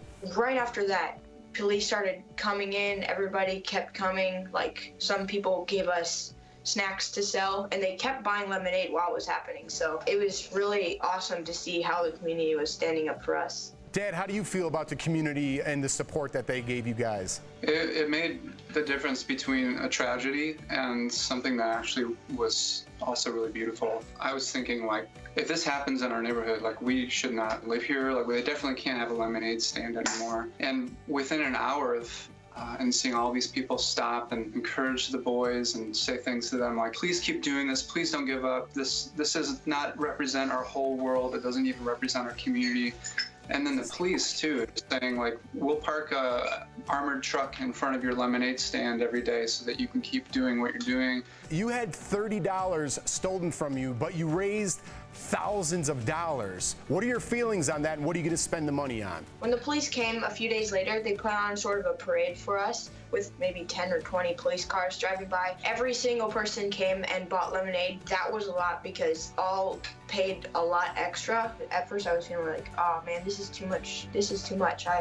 We only got $30 stolen from us. But then I was thinking about it, and everyone is giving a little bit, and it's building up to something huge. And they needed to do that because that's how they support their own community right now. To find some ways that they can invest the money, ultimately it really encourages and feeds back into the community. Absolutely. And in the end, it's not even about the money. It's terrible what happened to you guys, but that you turned it into a positive and have a sense of community and family. Well, guys, thank you so much. It's been a pleasure, and I'm glad you turned tragedy into a happy ending. So Nathan, Jude, thank you guys so much for joining us here on DBL. Thanks. We'll be right back, everybody. Promotional consideration is brought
Welcome back to DBL. Okay, Al, I got your definition. Here it is, really quick, bombastic, high sounding, but with little meaning, inflated. That's a rough one. That could work. No. You were thinking of Bombshell a la Nancy Maybe, Grace. yes. Nancy Grace. But yeah, Bombshell and then Shaggy got in there. Okay, if you're sticking around, here's what's coming up. Kanye West gets deep about abortion in the black community. Stay tuned.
This is Daily Blast Live. We're talking about what you're talking about. Real, honest, entertaining, live. DBL starts right now. 3, 2. Welcome to DBL. I'm Sam here with Al. Erica joining us from home. So first things first, in the beginning of the show, we teased the story regarding Chris Brown and Rihanna talking to Oprah about still loving Chris Brown. Well, a lot of media outlets were fooled by this, thinking that they were new comments. They're actually comments from 2012. We just discovered that. That just came to light. So we're not going to be doing that story. Wanted to clear that up. Let's move on. One of the best things about being live. Yeah, and we always keep it real with our viewers.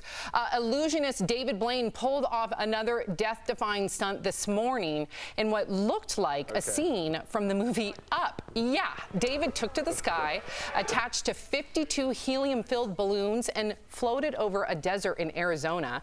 David Which ended one of those has his ego in it? Aw. David ended up reaching 24,900 feet. The whole thing was streamed on YouTube. So in a heart-stopping moment, he eventually, you guys, detached himself from the balloons and safely parachuted to land. David spoke to his daughter Dessa right after. Watch. You did it! Wow, I love you. You did it! I love you. You did it! In the universe. Yeah, this is all for you. Thank you. You did it! You didn't Love fall. you. Oh, you didn't fall. Can you imagine if he did fall? Horrific. Would you have your kids watching you Well, that's his life. Listen, and he addressed this before because he's done so many of these death-defying stunts, and he said he can't live unless he's doing these death-defying stunts, meaning like he is born and bred to get his endorphins going, and if he doesn't, he is depressed. So this is his way of life, and I'm sure his family understands that. But man, yeah, Erica, I mean, taking off in balloons, I can't wait to see. Wait, hold your thought, Al. Hold your thought. Erica, why balloons? I mean, it's a crazy stunt, but he is the most random stunt. It is. It's random. Yeah. Sam, I don't know why the man went up in the air on balloons. I do appreciate that he landed safely since his daughter was witnessing, and I'd imagine that it was all for you meant now your college fund is complete. Yes, exactly. That's how he makes his coin, Al. Yeah, I mean, look, I'm not hating Sam. Did that sound cool? Yeah, you did. Makes his coin, yes. Cool in the 40s. No, I mean, honestly, there are always people that are going to do things for our entertainment. This is no different, I see, than people that are tightrope walkers or people that jump the Grand Canyon on a dirt bike. I mean, some people do extreme stunts because people show up and line up to pay to watch. So I understand that. My question is to you and Erica, like, let's say it wasn't this. Let's say like you guys were MMA fighters. Would you guys have a young child, your daughter or somebody that looked up to you, would you have them at the fight? Because they could see you get really hurt, but his daughter could see him get really hurt. That's a tough question, Al. I would. If it's your, I don't think I would, but if that's your profession and you love it. Yeah, record it and show it to her after everything's all good. That's a good point. Erica, what would you do? I wouldn't be in the octagon, Sam, or whatever shape that is. Erica, put 6 zeros on that check. We'll see what's up. Erica will be lacing them gloves up. I feel like in a different life I could have been in the octagon. I could see it. Oh, yeah. Yeah, you're a D1 athlete. You're competitive. Mm-hmm. Okay, so Kanye West sat down for a candid and very controversial talk with Nick Cannon's on his Cannon's Class podcast. So Kanye talked about finding God, the importance of family, and his ongoing presidential campaign. He also says he has no regrets about disclosing he and Kim considered aborting their first child north during a rally in South Carolina. Watch. You realize that because of South Carolina, there are people who have decided to have the child because they connected. And if they were on the fence about it, they never saw anyone in my position take that position. Facts. And say, look at this. This is a 7-year-old right here. And she might have never made it here. Right. Wow. Okay. And if you listen to that interview, you know, he also went on to say that God told him to go up on stage and interrupt, you know, Taylor Swift when previously he had, it appeared he made amends with her. And then, of course, there was that whole fallout after that. But so now he's going back to saying that, no, he should have gone up there. He should have interrupted the speech because God told him, as well as, you know, criticizing Planned Parenthood. Al, what do you make of his interview with Nick Cannon? I don't know. I mean, he went on stage with a bottle of Hennessy as well. Did God tell him to do that too? You know, I just don't. I don't understand people with these huge platforms that just refuse to educate themselves, but just to speak on issues like this. This kind of stuff affects people's lives. People have bombed Planned Parenthoods, but people don't realize all the services that Planned Parenthoods provide for men and women across this country in rural places where there is no access to health care. And for him to just kind of just throw something like that out there, having done no research with some kind of weird anecdote about a kid in South Carolina, it's just so irresponsible. It's like, what a waste of a platform. Well said, Erica. I'm like, are we allowed to talk about this or are we not allowed to talk about this? Is this a mental health issue or is this a issue that's going to affect a climate that is already very vulnerable and sensitive? I've already made my thoughts about Planned Parenthood and people who speak so ignorantly against it based on one service that is provided. My question to Kanye would be, what about the people who went ahead and decided to have this child? Have you followed up with them about the reasons why they were on the fence? Because what were the reasons why you were on the fence? Someone who has all the resources in the world in order to raise a child. So there must have been a reason for that conversation, just like there might have been a reason for that ambiguous family in South Carolina. And are you providing said resources in order for them to do and have everything that they need in order to have this child and give them the life that they need? I just think that we're very short-sighted. Like, I was just having a conversation with someone not that long ago about my sexual assault, and they were saying the same things about Planned Parenthood. Like, I don't know what would have happened to me in that first 72 hours had I not had the resources and the support of Planned Parenthood. And there's a lot of other services that are offered through Planned Parenthood. So I really want people to think about that before just saying whatever to Planned Parenthood. It's an abortion center. Yeah, thank you for that, Erica. So Andy Cohen may have broken the bro code when it comes to posting pics on social media. Oh, I saw this on Instagram. Andy posted these pics of Anderson Cooper on Instagram, writing, "If it were a normal year, I'd be on vacation with my pal," threatening to post shirtless pics of him. Well, it's 2020 and I'm at my desk, so I'd figured I'd just post without asking and piss him off. Well, apparently it worked. Ooh, should you ever post pics of your friends without their permission? What do you think, Al? You know, I don't post pictures of my kids. Now they're getting older. I have asked the two oldest ones, and they said they were fine. But usually when I do post things, like I took a picture of myself and two of my buddies that are now physicians when we used to travel as young guys when we were at Brown, and I called them. I was like, hey, can I post this? And they were both like, yes. So I do ask, especially if they're not in entertainment. And Erica? I think it's always kind to ask, but I do understand that some people are just like, I look good in the picture, and so therefore it's going up type thing when there's a group shot. But if you're gonna post somebody, individually, it better be like the best that they can be. Hey, yeah, he looks great in that. So I'm like, if you looked really good in the picture, which Erica, you and Sam radiated pictures, so you don't even know what it's like to take a bad picture. But if it was a really good picture, but you didn't agree to it, would you have a problem? Listen. Probably not. Okay, but honest. I think that this is a unique situation in the sense that this is Anderson and Andy Cohen's relationship, right? If you get to know them, if you listen to their podcast, if you go to their live show pre-pandemic, you always have Andy Cohen picking and poking and making fun of Anderson Cooper, making him uncomfortable, making him take shots of liquor he's never tried before. So it goes within their brand. Anderson Cooper is always going to be the one that's like, Andy, why'd you have to do that? And it's just work. So I think this is a non-story. I don't think Anderson Cooper is really upset by this, and he does look good. Just saying. All right, okay. I guess. Erica, we'll see you later in the show. Coming up on DBL, a horrific mass shooting in Texas shook up the way police respond to that type of chaos. The lessons learned next in True Crime Chronicles.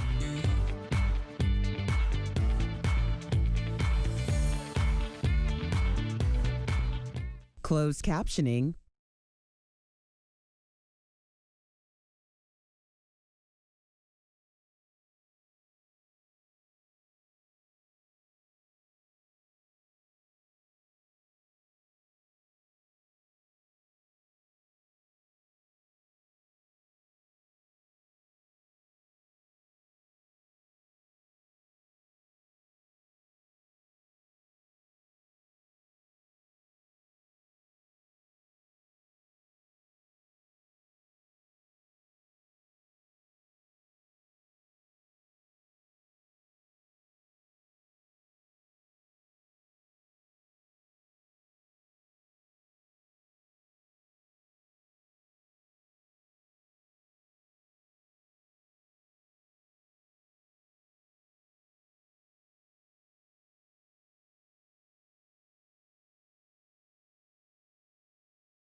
Welcome back to DBL. This week marks 1 year since tragedy struck in West Texas. It was the first mobile mass shooting in the U.S., and it has drastically changed how law enforcement handles crime today. We have a special look in DBL's True Crime Chronicles, but we do want to warn you, some of this footage is graphic.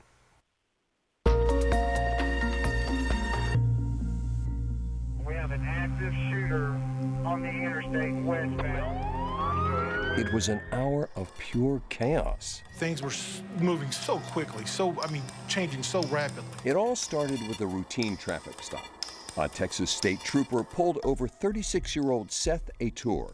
He then shot and killed the trooper and proceeded to drive and fire. It was not somebody going into a store or a building like we've seen in the past. It was a mobile threat. Along the way, he hijacked a USPS car, killing the letter carrier, innocent bystanders, and continued to fire while driving from Odessa to Midland, Texas. As soon as they drove off, it seemed like the police were everywhere, and we started hearing reports that, there was more shootings over at Market Street, Bubba's and Twin Peaks, Walmart. 911 operators were flooded with calls. There were reports of multiple victims across 25 different locations. Police departments and call centers were struggling to communicate. Police channels were speaking over each other as the scene changed by the minute. The problem here was that mobility, and it occurred over a much longer period of time. Officers were initially unsure if the shootings were related or where to respond. 7 people died and 25 were hurt. They weren't able to stop the bad guy with a gun this time until he murdered my brother, and I don't want this to happen again. Officers eventually caught up with Seth outside a movie theater in Odessa, where they shot and killed him. An hour of pure chaos for families. I never thought it was going to happen to mine until it did. And an hour of pure frustration at the lack of communication between agencies. This shooting is definitely different. Could better communication have prevented this tragedy? It's an entirely new scenario officers are now learning from and adapting to in West Texas. Earlier, Tori and Jeff spoke with a journalist who was reporting live on air as the shooting was happening. Take a look. We're joined by anchor and reporter Dana Morris from News West 9 in Midland, Texas. Thank you so much, Dana, for joining us. Now, this is crazy, but you were anchoring on the air when everything was happening live. And we do a live show here, and it is difficult at times. What sticks with you most about that day? Well, you're right. I had to anchor for, I think, about 6 hours that day as all this information was kind of pouring in. But if I'm being honest, what really stuck with me that day were the moments right before I started anchoring, because in a smaller station that I'm in, it was really just me and the sports guy, and our phones started ringing off the hook to the point where I couldn't even put the phone down without having to pick it back up because hundreds of calls were coming in. And with that in mind, I knew there was a serious issue going on, but it was when the district attorney personally called my cell phone, it just really changed the whole perspective of what was happening. Wow. Now, Dana, police admitted there was a huge lack of communication that day. So what did they learn and how are they improving? What actually changed? Well, in dealing with a situation like this, I don't think anyone's prepared for exactly to handle something like this. I mean, this was a mobile mass shooting. This guy started in one county and traveled to another county, and I don't think any police departments are ready to really take on the scope of the response that was needed here. Were they a little unprepared as far as a county-to-county response? I believe so, but it's something that they did address. We know that in the coming weeks afterwards, they went and upgraded they spent a few $100,000, I believe, and they upgraded the system to something that allows them to kind of pipeline all their information into one center when an event like this happens, so everyone can kind of be on the same page, whether it be the sheriff's office, the college police, the university police, or just the city police departments. And they've also went and upgraded their system as a mass notification system that residents and citizens can sign up for. So again, God forbid anything like that were to happen again out here, they would get direct alerts from law enforcement through that notification system. It's not just police that change, it's the community. So Dana, a year later, how has your community come out? Are they stronger? Are they more fearful? What I've seen, though, is that this community, despite all the hardships and all the restrictions and all the things that we're dealing with right now, people are still taking time to remember this anniversary and how impactful it was, on both of our communities, Midland and Odessa. And seeing that, it makes me feel that people haven't forgotten and people still care. And I think people have grown stronger and, again, closer knit and more caring of one another after something so dramatic and so tragic happened in this community. It's the only silver lining. Thank you so much, Dana. Well said. For the latest on this case and to learn more, visit newswest9.com. You can also listen to a new podcast episode out about this day. It should be fascinating. Just search True Crime Chronicles on your favorite podcast player. Dana, thanks for your words. Great. Well said. Thanks again. We'll be right back. Ladies, what's the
DBL from sleeping at work to Frosé. We're taking a look at some of the most interesting Google searches during the COVID-19 pandemic. Here is today's Rise and Thrive, sponsored by SoClean. So Zippia.com studied Google trends from each state between April and August. There were a lot of quarantine-related searches, like getting a cruise refund in North Carolina. In New York, their most interesting search was quarantine 15.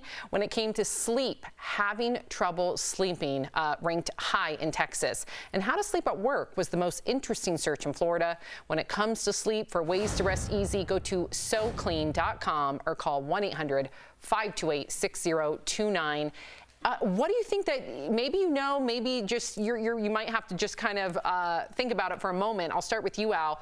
Do you think that you searched something over and over during the pandemic that plagued you, or no? It was the refund thing really got me because, Sam, I go to a lot of sporting events and a lot of concerts. So how to get your money back from Ticketmaster, and it was a long process, and there was ways to do it, but there are certain things like that, because you're not going to be going out for a while. Good point, Erica. Was there anything that you continued to try to Google during the pandemic?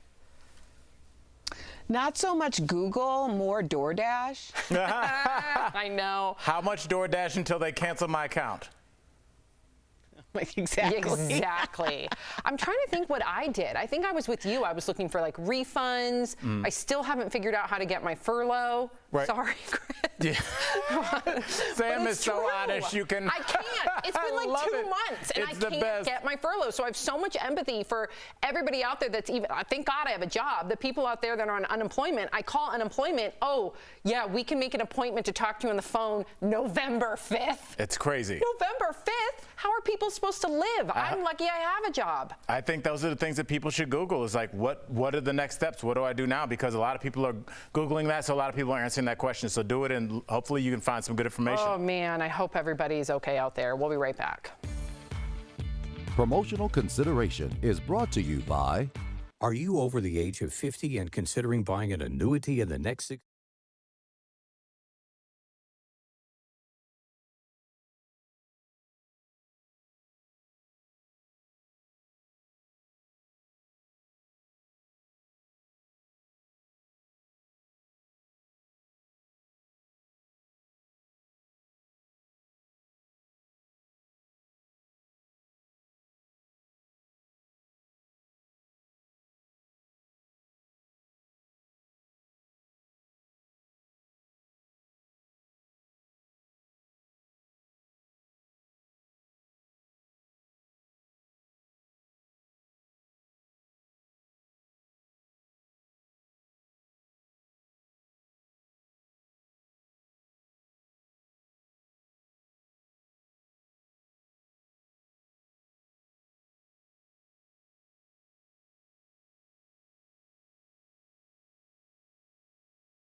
Yeah, we love sharing your comments. Okay, so most of you speaking about Kanye West. Amanda on Facebook says, oh my God, Kanye West, give it a break. You are a joke.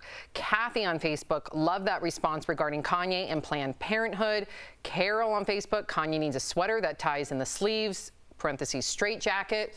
So this is where it gets, as Erica spoke to earlier, like how do you differentiate having empathy for somebody who clearly is suffering from a mental breakdown, also mentally ill, per his own words. But at the same time, I deal with a mental illness. I know many people that deal with mental illnesses. You can't use that as your end-all be-all crutch and your excuse. Yeah, it just seems like it constantly comes up when he needs to get out of something he said, but he doesn't take back everything he said. So he made those comments about Harriet Tubman, didn't take those back. So I'm not buying the mental illness thing at all. Do we still have Erica? I want to know what she thinks. Yeah, Erica, it's almost, to me, it's a little insulting because most people, you know the difference between right and wrong, even when you're dealing with a mental illness. Right. I don't want to paint the picture that people who are dealing with mental illnesses say things that are irresponsible on public platforms to millions of people and continue to do it without any ramifications. That's something different. Yeah, I agree. Well, great show today. Thank you, Erica. Thank you, Al. DBL is new every day. Thank you. We'll see you tomorrow. Same time, same place. Have a great day, guys. Bye-bye.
Talking about today on Daily Blast Live.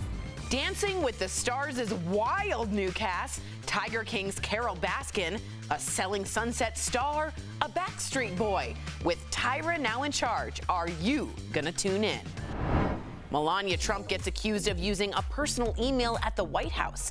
Is there a double standard here? Plus, Nancy Pelosi takes heat after getting a salon blowout. Did she do anything wrong? Rihanna reveals that she still loves Chris Brown. And I see that he loved me the same way. Today's discussion: can you remain close with a person when past abuse is in the picture? And David Blaine with a bunch of balloons. What could go wrong? Wow. Did his latest stunt take off or fall flat? Real, honest, entertaining, live. DBL starts right now. Welcome to DBL. It is Wednesday, September 2nd. I'm Sam here with Al. Hey. How are you? Feeling good. How about yourself? I'm just so proud of you still about your children's book. Oh, so proud of thank you. Yep, everybody, we talked about it already. He wrote a children's book. It's phenomenal. Go to your website. Yes, aljacksonlive.com. Thank you. Very cool. Erica joining us from home. How are you, Erica? I'm wonderful. I'm looking to see, where is Baby Ford? Exactly. That is the title of the book. Proceeds go to Firefly? Yes, Firefly Autism House here in Lakewood, Colorado. So very cool. He's an author too, folks. Okay, so we are starting things off today with some big entertainment news. The Dancing with the Stars cast was revealed this morning, and let me tell you, there are some surprises. Here is the show's new host, Tyra Banks, revealing the stars this season. Take a look. What's up, America? Get ready for an epic new season of Dancing with stars that will light it up. AJ McLean, Vernon Davis, Sky Jackson, Johnny Weir, Caitlin Bristow, Charles Oakley, Jeannie Mai, Justina Machado, Jesse Metcalf, Michelle Strauss, Anne Heche, Monica Aldama, Neve Schulman, Nelly, and Carol Baskin. Ooh, everyone is talking about Tiger King's Carol Baskin, who many claim may have had a hand in the death of her late husband, which, of course, she denies. But can she dance? I think we can see. Fans were pleasantly surprised to see Nelly on the show, and here at DBL there are a lot of Selling Sunset fans. So we were excited to hear Chrishell Stause will be dancing for the Mirrorball Trophy. I would have preferred it would have been Christine, Erica, but what do you make of Carol? What do you think about Carol Baskin? And I actually think Tyra's going to kill it as host. Well, first of all, let me just say I wouldn't have preferred it to be Christine. No shade on Christine. She is who she is, but it feels a little one-dimensional to me. Chrishell was the choice from Selling Sunset, okay? I think this show should just be called Dancing with Our Quarantine Obsessions, because so many of these people have been people that we've been invested in because we aren't going anywhere. So I'm pretty excited about this season, just because, one, they're doing it under quarantine, which is kind of setting a precedence for other shows like this, but also because we got invested in these people in a very short amount of time. So this will be an interesting season. I like it. Nelly, who's been reinvested in Nelly during quarantine? I love me some Nelly, but he is my hands-down favorite to win it all. I think he's going to win it. Yes, he's been clearly dancing on stage as a professional for 25 years, something like that. Nelly also has a big Midwestern following. Don't forget, Erica, I'm sure you know this, he toured and opened up for Florida Georgia Line. I think he toured with the Backstreet Boys as well. So his music radiates with that kind of genre that's kind of the same Dancing with the Stars genre. He's still a good-looking guy, and he's still got the Band-Aid. He's my pick. I love the Band-Aid. It's so hot. Okay, he's my pick too. Erica, who's your hot to win the Mirrorball? Who's my hot? Is that what I said? Yeah. You stuck on Nelly, child. You stuck on Nelly. Nelly is swimming in her brain right now. Mama's got to get out. Let me tell you. Erica, who's your pick? Who's your pick to win the Mirrorball? Honestly, I think it might be Chrishell. Okay. All right. We shall see. We shall see. Let us know your pick, DBL Nation. We got Michael D. Williams just writing in. I like Nelly, such a stud. Oh, it's getting hot in her. Okay, so we got to talk about some of the new allegations about First Lady Melania Trump. A new tell-all memoir is out by her former aide and best friend named Stephanie Winston Walkoff. In the book, she claims Melania regularly used personal email accounts while in the White House. On Twitter, Lock Her Up was trending, which of course many of you will remember from the 2016 election, having to do with Donald Trump attacking Hillary Clinton over her use of a private email server.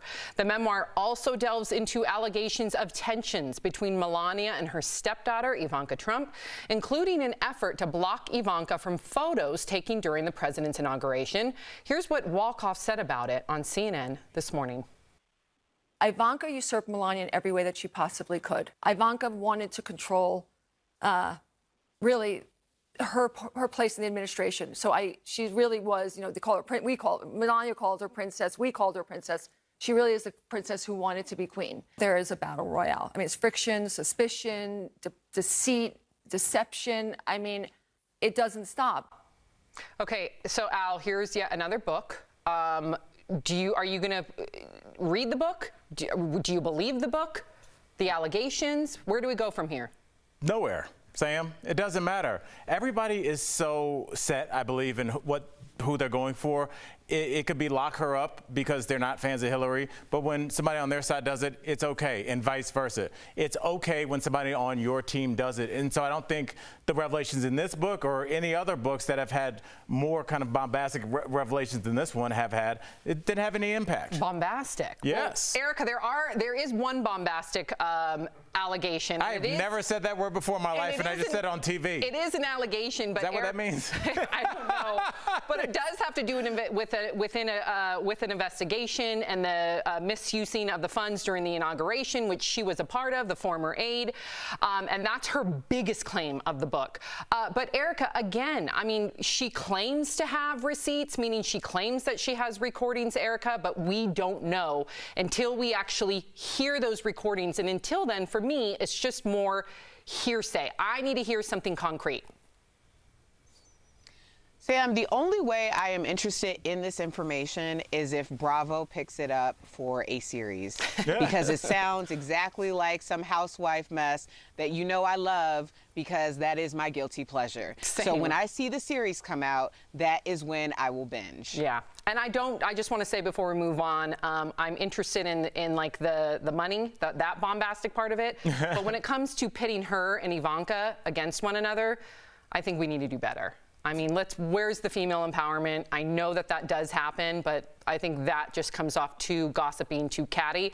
Although, Erica, I'm a bit hypocritical because I love me some housewives. I was about to say, isn't that love me some housewives. Isn't that the show premise? It's different in the White House for me. It's different when it comes to the White House. Powerful women that are at each other's. But that's what the stakes are that make people want to watch it. It doesn't matter. That's the first family. I think that gossip should be separate. Okay, so a lot of people are slamming House Speaker Nancy Pelosi today. Fox News reports Pelosi visited a San Francisco hair salon despite pandemic restrictions that only allow salon service outdoors. Fox News obtained this security footage that shows Pelosi with a mask around her neck walking through the salon with a stylist wearing a mask following her. Now, the Speaker's office defended her visit, saying the business offered for the Speaker to come in on Monday and told her they were allowed by the city to have one customer at a time in the business. The salon owner told Fox News it was a slap in the face, but the question is, should lawmakers be called out for not following guidelines? Erica. This story is such a non-story for me, given the climate that we're living in. But let's just put it this way. Nancy Pelosi is not the only person in a leadership position who has been getting her roots done. Okay, we can tell, people. We can tell. Listen, though, Al, I'm going to disagree. I think, of course, you can go get her roots done, but you got to practice what you preach. You got to wear a mask. I'm going to say that to the Nancy Pelosi's. I'm going to say that to the Mike Pence's. I'm going to say that to anybody. I don't care what side of the aisle you are on. This pandemic is serious, and everyone, if you're in public around other people, you should be wearing a mask. I mean, it's rules for them, and there's rules for us. And we saw this with, remember Chris Christie on the beach a couple of years ago, where he said no one can go there, and his family sitting there. I believe there was a governor somewhere up in the Northeast where his wife was found in an after-hours bar when the pandemic really just hit. Right. We see Pelosi right here. It's rules for you guys and it's rules for us. And we're looking and we're saying, oh, you guys can go get your hair done, but I can't. Well, now I'm going to go.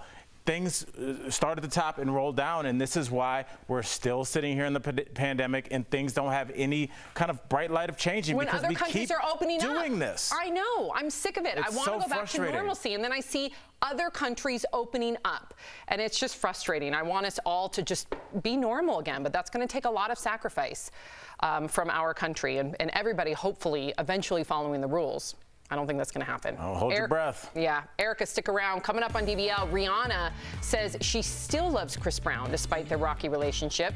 DBL Nation, could you still have those feelings for someone who abused you in the past? Plus, what issues matter most to voters this year? Interesting question, huh? Law and order or the coronavirus? We're sharing your DBL take. And as the pandemic rages on, most of our employees, they are still working from home. We miss you guys. Al and I 6 feet apart. Yes. We can't thank you all enough. We'll be right back.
Welcome back to DBL. The country is divided going into the November election. Republicans and the Trump campaign are focusing on the law and order issue, but a new Reuters poll shows 78% of Americans are more concerned about the coronavirus. Just 8% see crime as the top priority. So DBL Nation, in your opinion, we always want to hear from you. What is the biggest issue for you this election, crime or the pandemic? Before we share your comments, we want you to go to DBLvote.com to weigh in. We will share the results of our poll later in this segment. Take a look at the bottom of the screen right there. Okay, now to your comments. I'm going to read them, then get Erica and Al's take. Erica, here is the first comment. Clara from Facebook says, my husband has put his life on the line as a police officer for over 20 years. If you think I'm going to make law enforcement anything but a priority, think again. And I respect what Clara has to say. I mean, obviously, people are voting from what affects them and their families intimately. In terms of if crime or if coronavirus is the number one, I would say that at least household burglaries are down because we're all at home because of coronavirus. There you go. All right, here's the next comment. Teddy from Twitter says, there's a reason the U.S. has the highest infection and death rates of the whole world. His name is Trump. You know, I don't even want to say Trump's name because it just is so polarizing, but there's something going on. We just covered Pelosi not wearing her mask. We've talked about Trump and the weird information coming. Where's Dr. Fauci? We don't know what we're doing. We have no plan. And I think a lot of voters are frustrated just like that gentleman. Well, Dr. Fauci had to get his throat worked on. Okay. You didn't know that? Yeah, but I haven't seen him in months. Well, he was on the Today Show this morning. Okay. Besides this morning. Sorry. I didn't know the Today Show was required viewing. I know. I just didn't want you to think he was like holed up in a cave somewhere. No, I know he had a procedure. Yeah, his procedure. Yes, his procedure is healed. He is better. He's back. All right. Just wanted to give you that update. We're live, folks. Okay, Erica, Arturo from Twitter says all the Democrat-run cities are a mess. They're crime-ridden and on fire, all because of rioters. This is all we should be caring about right now.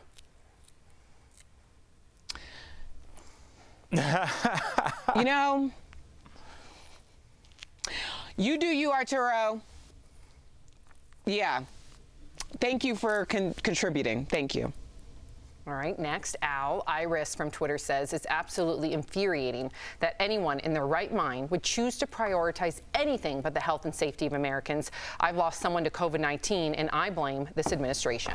Look, I mean, it's going to start to happen to a lot of people. I've lost a family member due to COVID-19 early when everything first started, and it's going to eventually, somebody's going to know somebody or have worked with somebody or dated somebody that's passed away, and the closer it gets to you, the more of an issue it is for you. So if rioters are at your door, which I don't think they are for most people, that'll be your number one priority. But for most people that have older relatives, people that they love that are in danger of getting sick, I think COVID is going to usually lead the way. You know, Al, I really appreciate you looking at, and Erica said the same thing when she was answering one of your comments, just looking at everything from a single family's point of view. But one perspective that was left out was the families that have lost their loved ones to police brutality. So we're forgetting Ahmaud Arbery's family. We're forgetting George Floyd's family. We're forgetting, and there's a list that we don't even have time to disclose right now on television. So let's just remember, of course, those businesses that have, can you give me one moment to finish my thought, you guys? This is important. They're talking in my ear. It's important to, of course, acknowledge those small businesses that have been burned down. But it's also important to end the police officers that are sacrificing their lives. But it's also important to acknowledge the families that have lost their sons, daughters, fathers, mothers to police brutality. We need to be empathetic on all levels. 63% say the pandemic is their biggest issue. Okay, so let's see. All right, Erica, we'll see you later in the show. Coming up on DBL, after robbers held up a children's lemonade stand, the neighborhood rallied for the youngsters. We'll show you how next in our DBL Spotlight.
Welcome back to DBL. Does your community have your back? A neighborhood in Illinois is proving that it does. Last week, we told you about 3 boys who were robbed at gunpoint while running a lemonade stand. Their story went viral because of the way their community came together after the incident. Earlier, Jeff sat down with one of the boys and his dad. That is today's DBL Spotlight.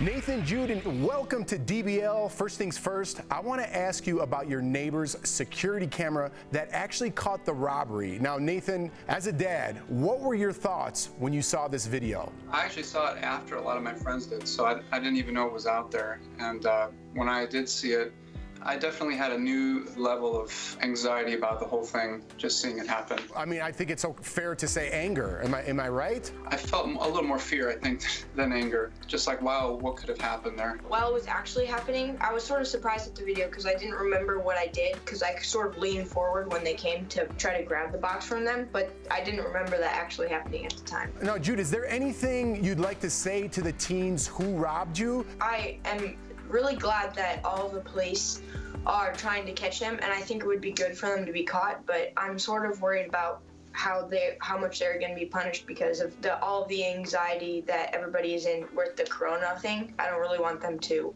do anything terrible to them. You're wiser than your years, and I think that's a testament to your father, who I pointed out I'd be angry, and he pointed out that it's a little more fearful. So I need to take a page out of your guys' notebook.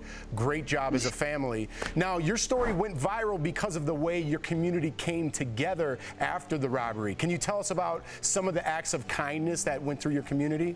Right after that, police started coming in. Everybody kept coming. Like, some people gave us snacks to sell, and they kept buying lemonade while it was happening. So it was really awesome to see how the community was standing up for us. Dad, how do you feel about the community and the support that they gave you guys? It made the difference between a tragedy and something that actually was also really beautiful. I was thinking, like, if this happens in our neighborhood, like, we should not live here. Like, we definitely can't have a lemonade stand anymore. And within an hour of and seeing all these people stop and encourage the boys and say things to them like, please keep doing this, please don't give up. This does not represent our whole world. It doesn't even represent our community.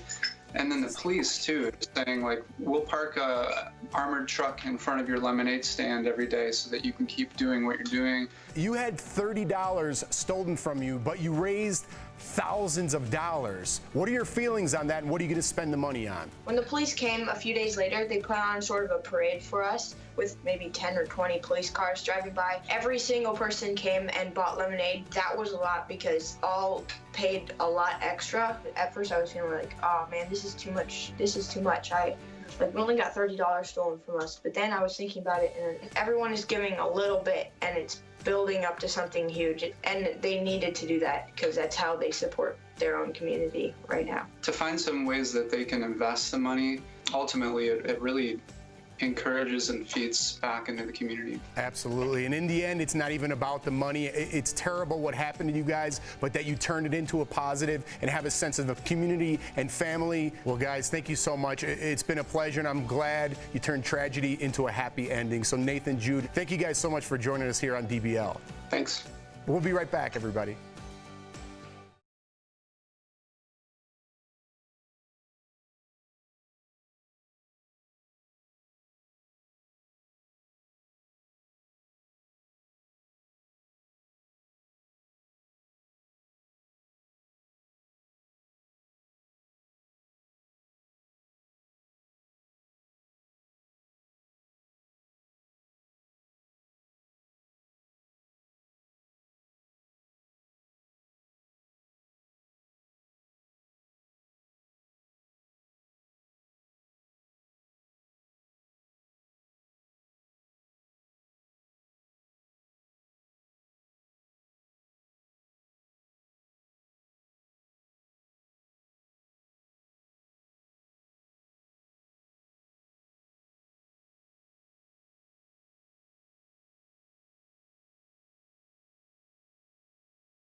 Welcome back to DBL. Okay, Al, I got your definition. Here it is, really quick. Bombastic, high sounding, but with little meaning, inflated.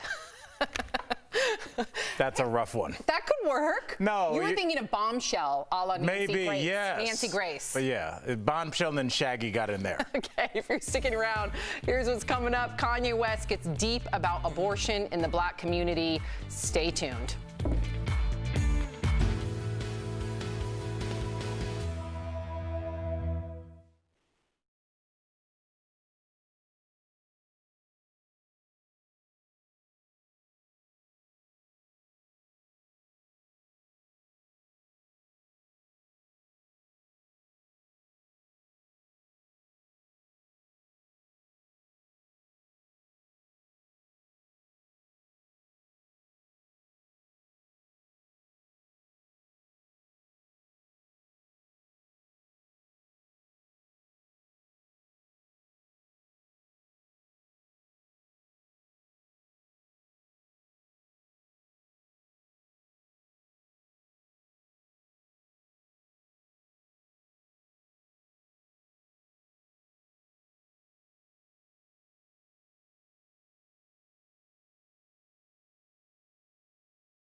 This is Daily Blast Live. We're talking about what you're talking about.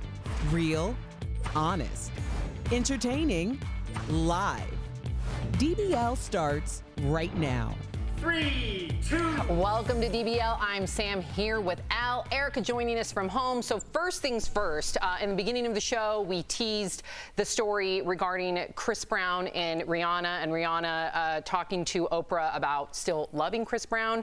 Well, a lot of media outlets were fooled by this, thinking that they were new comments. They're actually comments from 2012. We just discovered that. That just came to light. So we're not going to be doing that story. Wanted to clear that up. Let's move on. One of the best things about being live. Yeah, and we always keep it real with our viewers. Illusionist David Blaine pulled off another death-defying stunt this morning in what looked like a scene from the movie Up. Yeah, David took to the sky, attached to 52 helium-filled balloons, and floated over a desert in Arizona. David ended one of those has his ego in it. Aw. David ended up reaching 24,900 feet. The whole thing was streamed on YouTube. So in a heart-stopping moment, he eventually, you guys, detached himself from the balloons and safely parachuted to land. David spoke to his daughter Dessa right after. Watch. You did it! Wow, I love you. You did it! I love you. You did it! In the universe. Yeah, this is all for you. Thank you. You did it! You didn't fall. Oh, you didn't fall. Can you imagine if he did fall? Horrific. Would you have your kids watching you Well, that's his life. Listen, and he addressed this before because he's done so many of these death-defying stunts, and he said he can't live unless he's doing these death-defying stunts, meaning like he is born and bred to get his endorphins going, and if he doesn't, he is depressed. So this is his way of life, and I'm sure his family understands that. But man, yeah, Erica, I mean, taking off in balloons, why would, I can't wait to see, wait, hold your thought, Al, hold your thought. Erica, why balloons? I mean, it's a crazy stunt, but he is the most random stunt. It is, it's random. Yeah. Sam, I don't know why the man went up in the air on balloons. I do appreciate that he landed safely since his daughter was witnessing, and I'd imagine that it was all for you meant now your college fund is complete. Yes, exactly. That's how he makes his coin, Al. Yeah, I mean, look, I'm not hating Sam. Did I sound cool? Yeah, you did. It makes his coin, yes. Cool in the 40s. No, I mean, honestly, there are always people that are going to do things for our entertainment. This is no different, I see, than people that are tightrope walkers or people that jump the Grand Canyon on a dirt bike. I mean, some people do extreme stunts because people show up and line up to pay to watch. So I understand that. My question is to you and Erica, like, let's say it wasn't this. Let's say like you guys were MMA fighters. Would you guys have a young child, your daughter or somebody that looked up to you, would you have them at the fight? Because they could see you get really hurt, but his daughter could see him get really hurt. That's a tough question, Al. I would. If it's your, I don't think I would, but if that's your profession and you love it. Yeah, record it and show it to her after everything's all good. That's a good point. Erica, what would you do? I wouldn't be in the octagon, Sam, or whatever shape that is. Erica, put 6 zeros on that check. We'll see what's up. Erica will be lacing them gloves up. I feel like in a different life, I could have been in the octagon. I could see it. Oh, yeah. Yeah, you're a D1 athlete. You're competitive. Mm-hmm. Okay, so Kanye West sat down for a candid and very controversial talk with Nick Cannons on his Cannons Class podcast. So Kanye talked about finding God, the importance of family, and his ongoing presidential campaign. He also says he has no regrets about disclosing he and Kim considered aborting their first child North during a rally in South Carolina. Watch. You realize that because of South Carolina, there are people who have decided to have the child because they connected. And if they were on the fence about it, they never saw anyone in my position take that position. Facts. And say, look at this. This is a 7-year-old right here. And she might have never made it here. Right. Wow. Okay. And if you listen to that interview, you know, he also went on to say that God told him to go up on stage and interrupt, you know, Taylor Swift when previously he had, it appeared he made amends with her. And then, of course, there was that whole fallout after that. But so now he's going back to saying that, no, he should have gone up there. He should have interrupted the speech because God told him, as well as, you know, criticizing Planned Parenthood. Al, what do you make of his interview with Nick Cannon? I don't know. I mean, he went on stage with a bottle of Hennessy as well. Did God tell him to do that too? You know, I just don't. I don't understand people with these huge platforms that just refuse to educate themselves, but just to speak on issues like this. This kind of stuff affects people's lives. People have bombed Planned Parenthoods, but people don't realize all the services that Planned Parenthoods provide for men and women across this country in rural places where there is no access to health care. And for him to just kind of throw something like that out there, having done no research with some kind of weird anecdote about a kid in South Carolina, it's just so irresponsible. It's like, what a waste of a platform. Well said, Erica. I'm like, are we allowed to talk about this or are we not allowed to talk about this? Is this a mental health issue or is this a issue that's going to affect a climate that is already very vulnerable and sensitive?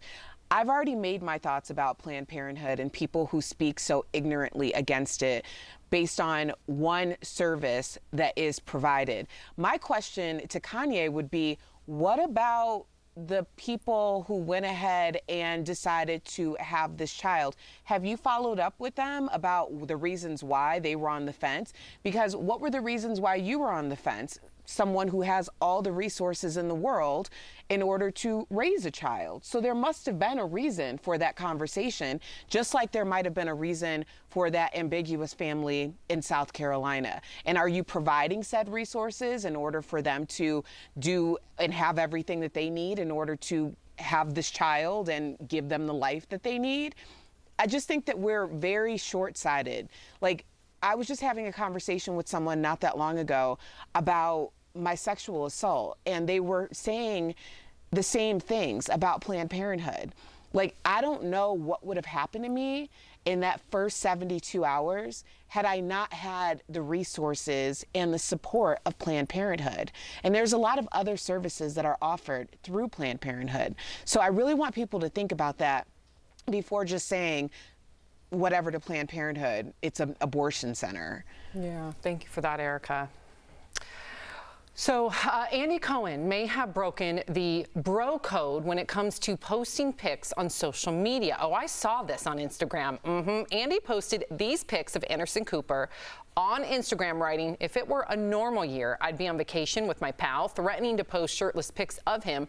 Well, it's 2020 and I'm at my desk, so I'd figured I'd just post without asking and piss him off. Well, apparently it worked. Ooh, should you ever post pics of your friends without their permission?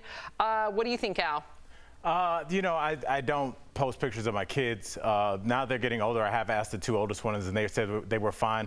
But usually when I do post things, like I took a picture of myself and two of my buddies that are now physicians when we used to travel as young guys when we were at Brown, and I called them. I was like, hey, can I post this? And they were both like, yes. So I do ask, especially if they're not in entertainment. And Erica?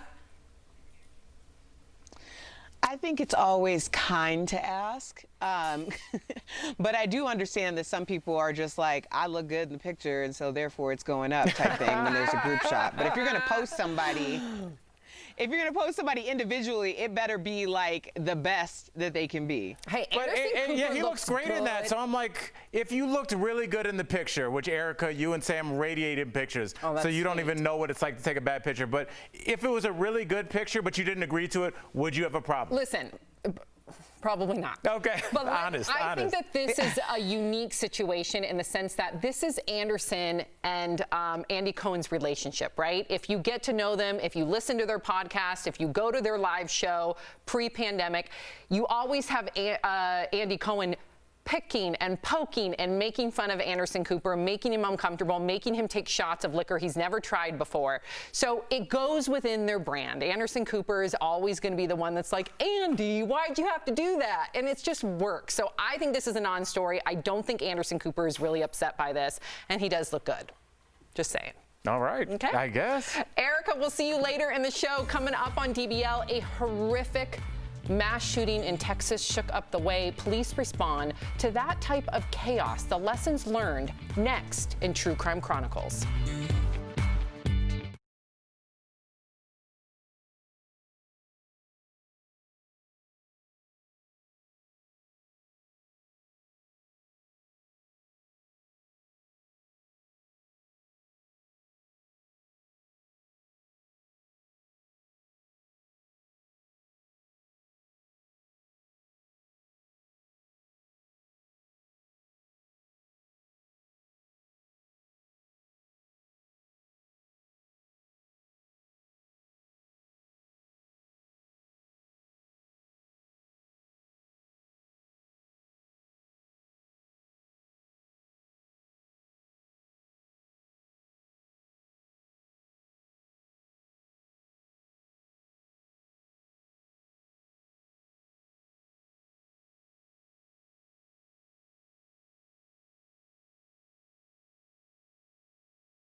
Welcome back to DBL. This week marks 1 year since tragedy struck in West Texas. It was the first mobile mass shooting in the U.S., and it has drastically changed how law enforcement handles crime today. We have a special look in DBL's True Crime Chronicles, but we do want to warn you, some of this footage is graphic.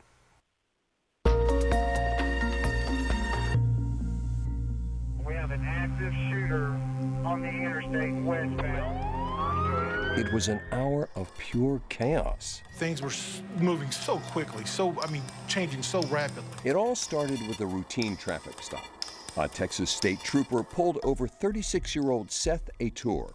He then shot and killed the trooper and proceeded to drive and fire. It was not somebody going into a store or a building like we've seen in the past. It was a mobile threat. Along the way, he hijacked a USPS car, killing the letter carrier, innocent bystanders, and continued to fire while driving from Odessa to Midland, Texas. As soon as they drove off, it seemed like the police were everywhere, and we started hearing reports that, there was more shootings over at Market Street, Bubba's and Twin Peaks, Walmart. 911 operators were flooded with calls.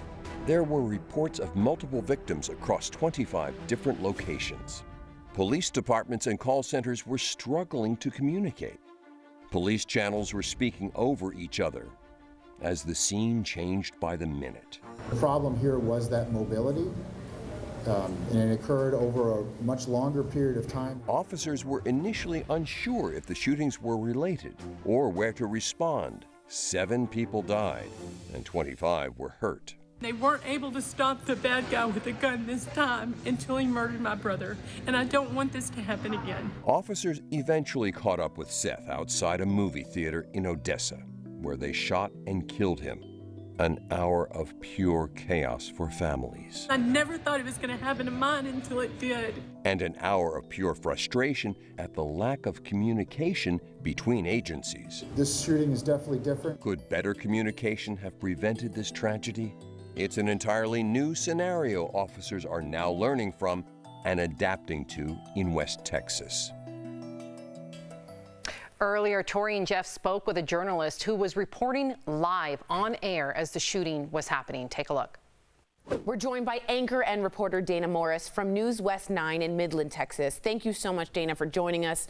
Now, this is crazy, but you were anchoring on the air when everything was happening live. And we do a live show here, and it is difficult at times. What sticks with you most about that day? Well, you're right. I had to anchor for, I think, about 6 hours that day as all this information was kind of pouring in. But if I'm being honest, what really stuck with me that day were the moments right before I started anchoring, because in a smaller station that I'm in, it was really just me and the sports guy, and our phones started ringing off the hook to the point where I couldn't even put the phone down without having to pick it back up because hundreds of calls were coming in. And with that in mind, I knew there was a serious issue going on, but it was when the district attorney personally called my cell phone, it just really changed the whole perspective of what was happening. Wow. Now, Dana, police admitted there was a huge lack of communication that day. So what did they learn and how are they improving? What actually changed? Well, in dealing with a situation like this, I don't think anyone's prepared for exactly to handle something like this. I mean, this was a mobile mass shooting. This guy started in one county and traveled to another county, and I don't think any police departments are ready to really take on the scope of the response that was needed here. Were they a little unprepared as far as a county-to-county response? I believe so, but it's something that they did address. We know that in the coming weeks afterwards, they went and upgraded they spent a few $100,000, I believe, and they upgraded the system to something that allows them to kind of pipeline all their information into one center when an event like this happens, so everyone can kind of be on the same page, whether it be the sheriff's office, the college police, the university police, or just the city police departments. And they've also went and upgraded their system as a mass notification system that residents and citizens can sign up for. So again, God forbid anything like that were to happen again out here, they would get direct alerts from law enforcement through that notification system. It's not just police that change, it's the community. So Dana, a year later, how has your community come out? Are they stronger? Are they more fearful? What I've seen, though, is that this community, despite all the hardships and all the restrictions and all the things that we're dealing with right now, people are still taking time to remember this anniversary and how impactful it was, on both of our communities, Midland and Odessa. And seeing that, it makes me feel that people haven't forgotten and people still care. And I think people have grown stronger and, again, closer knit and more caring of one another after something so dramatic and so tragic happened in this community. It's the only silver lining. Thank you so much, Dana. Well said. For the latest on this case and to learn more, visit newswest9.com. You can also listen to a new podcast episode out about this day. It should be fascinating. Just search True Crime Chronicles on your favorite podcast player. Dana, thanks for your words. Great. Well said. Thanks again. We'll be right back. Ladies.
Welcome back to DBL. From sleeping at work to Frosé. We're taking a look at some of the most interesting Google searches during the COVID-19 pandemic. Here is today's Rise and Thrive, sponsored by SoClean. So Zippia.com studied Google trends from each state between April and August. There were a lot of quarantine-related searches, like getting a cruise refund in North Carolina.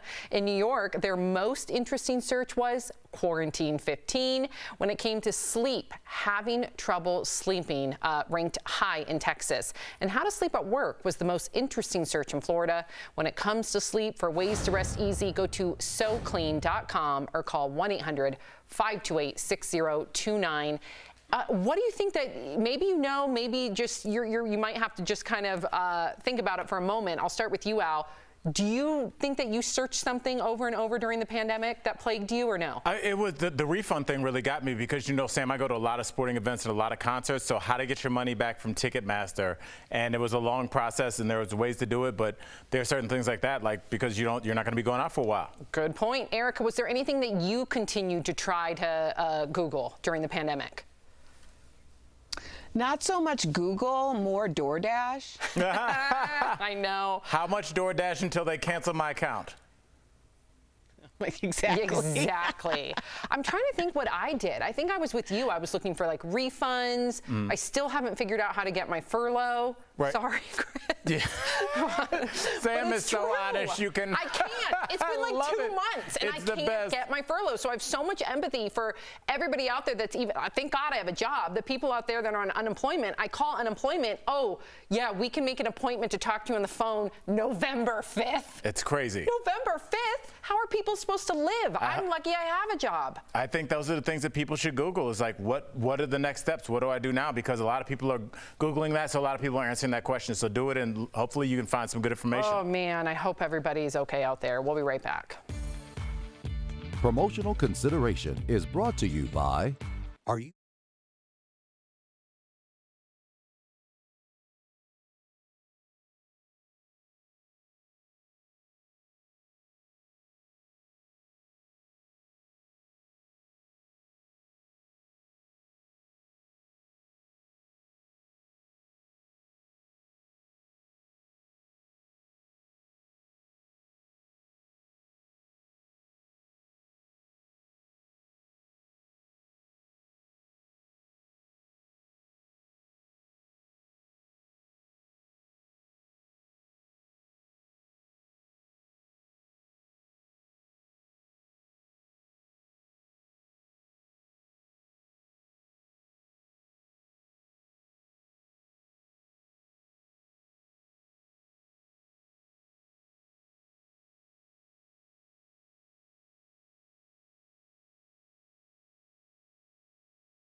Welcome back to DBL. We love sharing your comments. Okay, so most of you speaking about Kanye West. Amanda on Facebook says, oh my God, Kanye West, give it a break. You are a joke.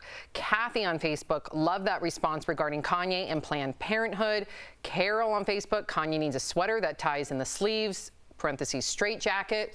So this is where it gets, as Erica spoke to earlier, like how do you differentiate having empathy for somebody who clearly is suffering from a mental breakdown, also mentally ill, per his own words.